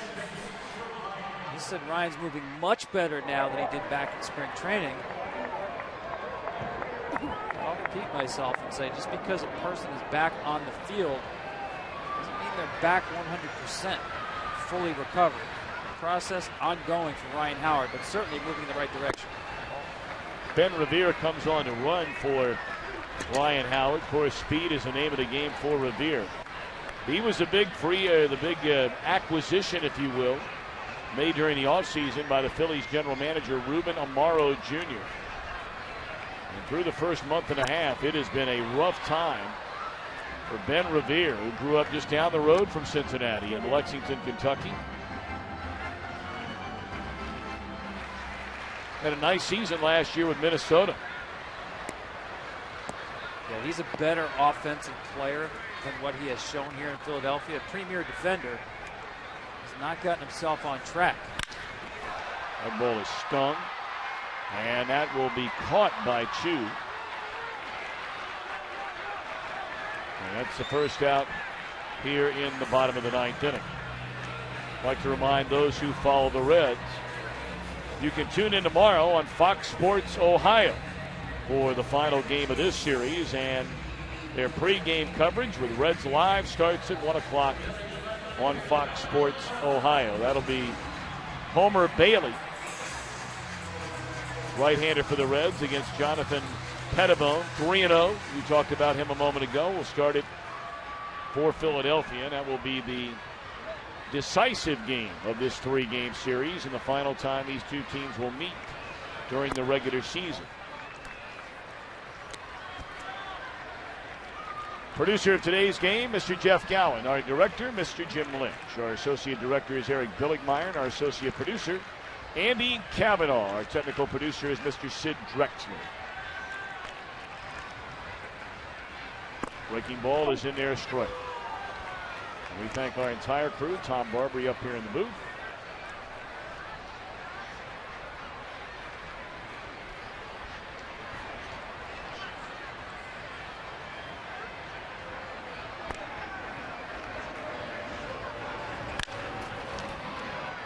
Phillips down on one knee to make sure, and the Phillies down to their final out. Well, Dusty Baker told us before the game, said all things considered, you lose your starting left fielder on opening day. You've obviously not had him since. You're not going to have him for a while. Your starting catcher's been on the disabled list. Your primary left-handed setup man in the bullpen spent 3 weeks on the disabled list. Your number one starter, a 19-game winner, and one of the great pitchers in the game today, Johnny Cueto, has been on the disabled list, will come off on Monday. They've gotten virtually zero production offensively from 3 spots in the lineup that does not include the pitcher. And he looked you and I in the eye and said, we are nowhere close to being where I think we are going to be. Yet here they are with the second best record in all the National League. Yeah, that's a good thing. And you got a real good look today at how dynamic this offense is and how diverse it is throughout the lineup. And that's without Ryan Ludwig, as you mentioned. I think he's a huge part of this team when it plays well and is hitting on all cylinders. A big run-producing bat between the two big left-handed hitters, Votto and Bruce.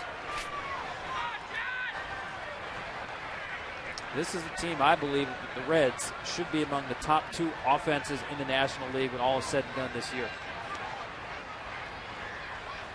I know a lot of people that will tell you they should be among the top 2 or 3 pitching teams in the National League when all is said and done. Really, it's a team to me with no obvious weakness. But many different ways to beat you. They can win low-scoring games. They can win shootouts. One of the top 5 teams in baseball overall this year, Tom, or no? Oh, without question.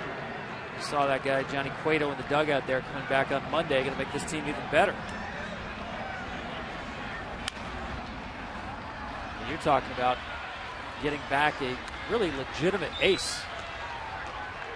Guy who put up Cy Young Award type numbers last year, didn't win the award, but certainly had the numbers to argue consideration and some votes.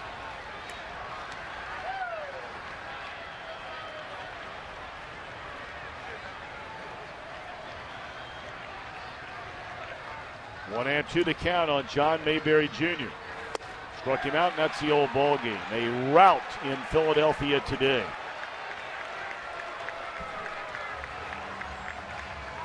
10-0. Reds win it. Arroyo the winner, Kendrick the loser. And they'll play the rubber game tomorrow. Right now we send it back to the MLB Network studios. Post-game coverage. Matt Vasgersian and the Wild Thing, Mitch Williams, standing by.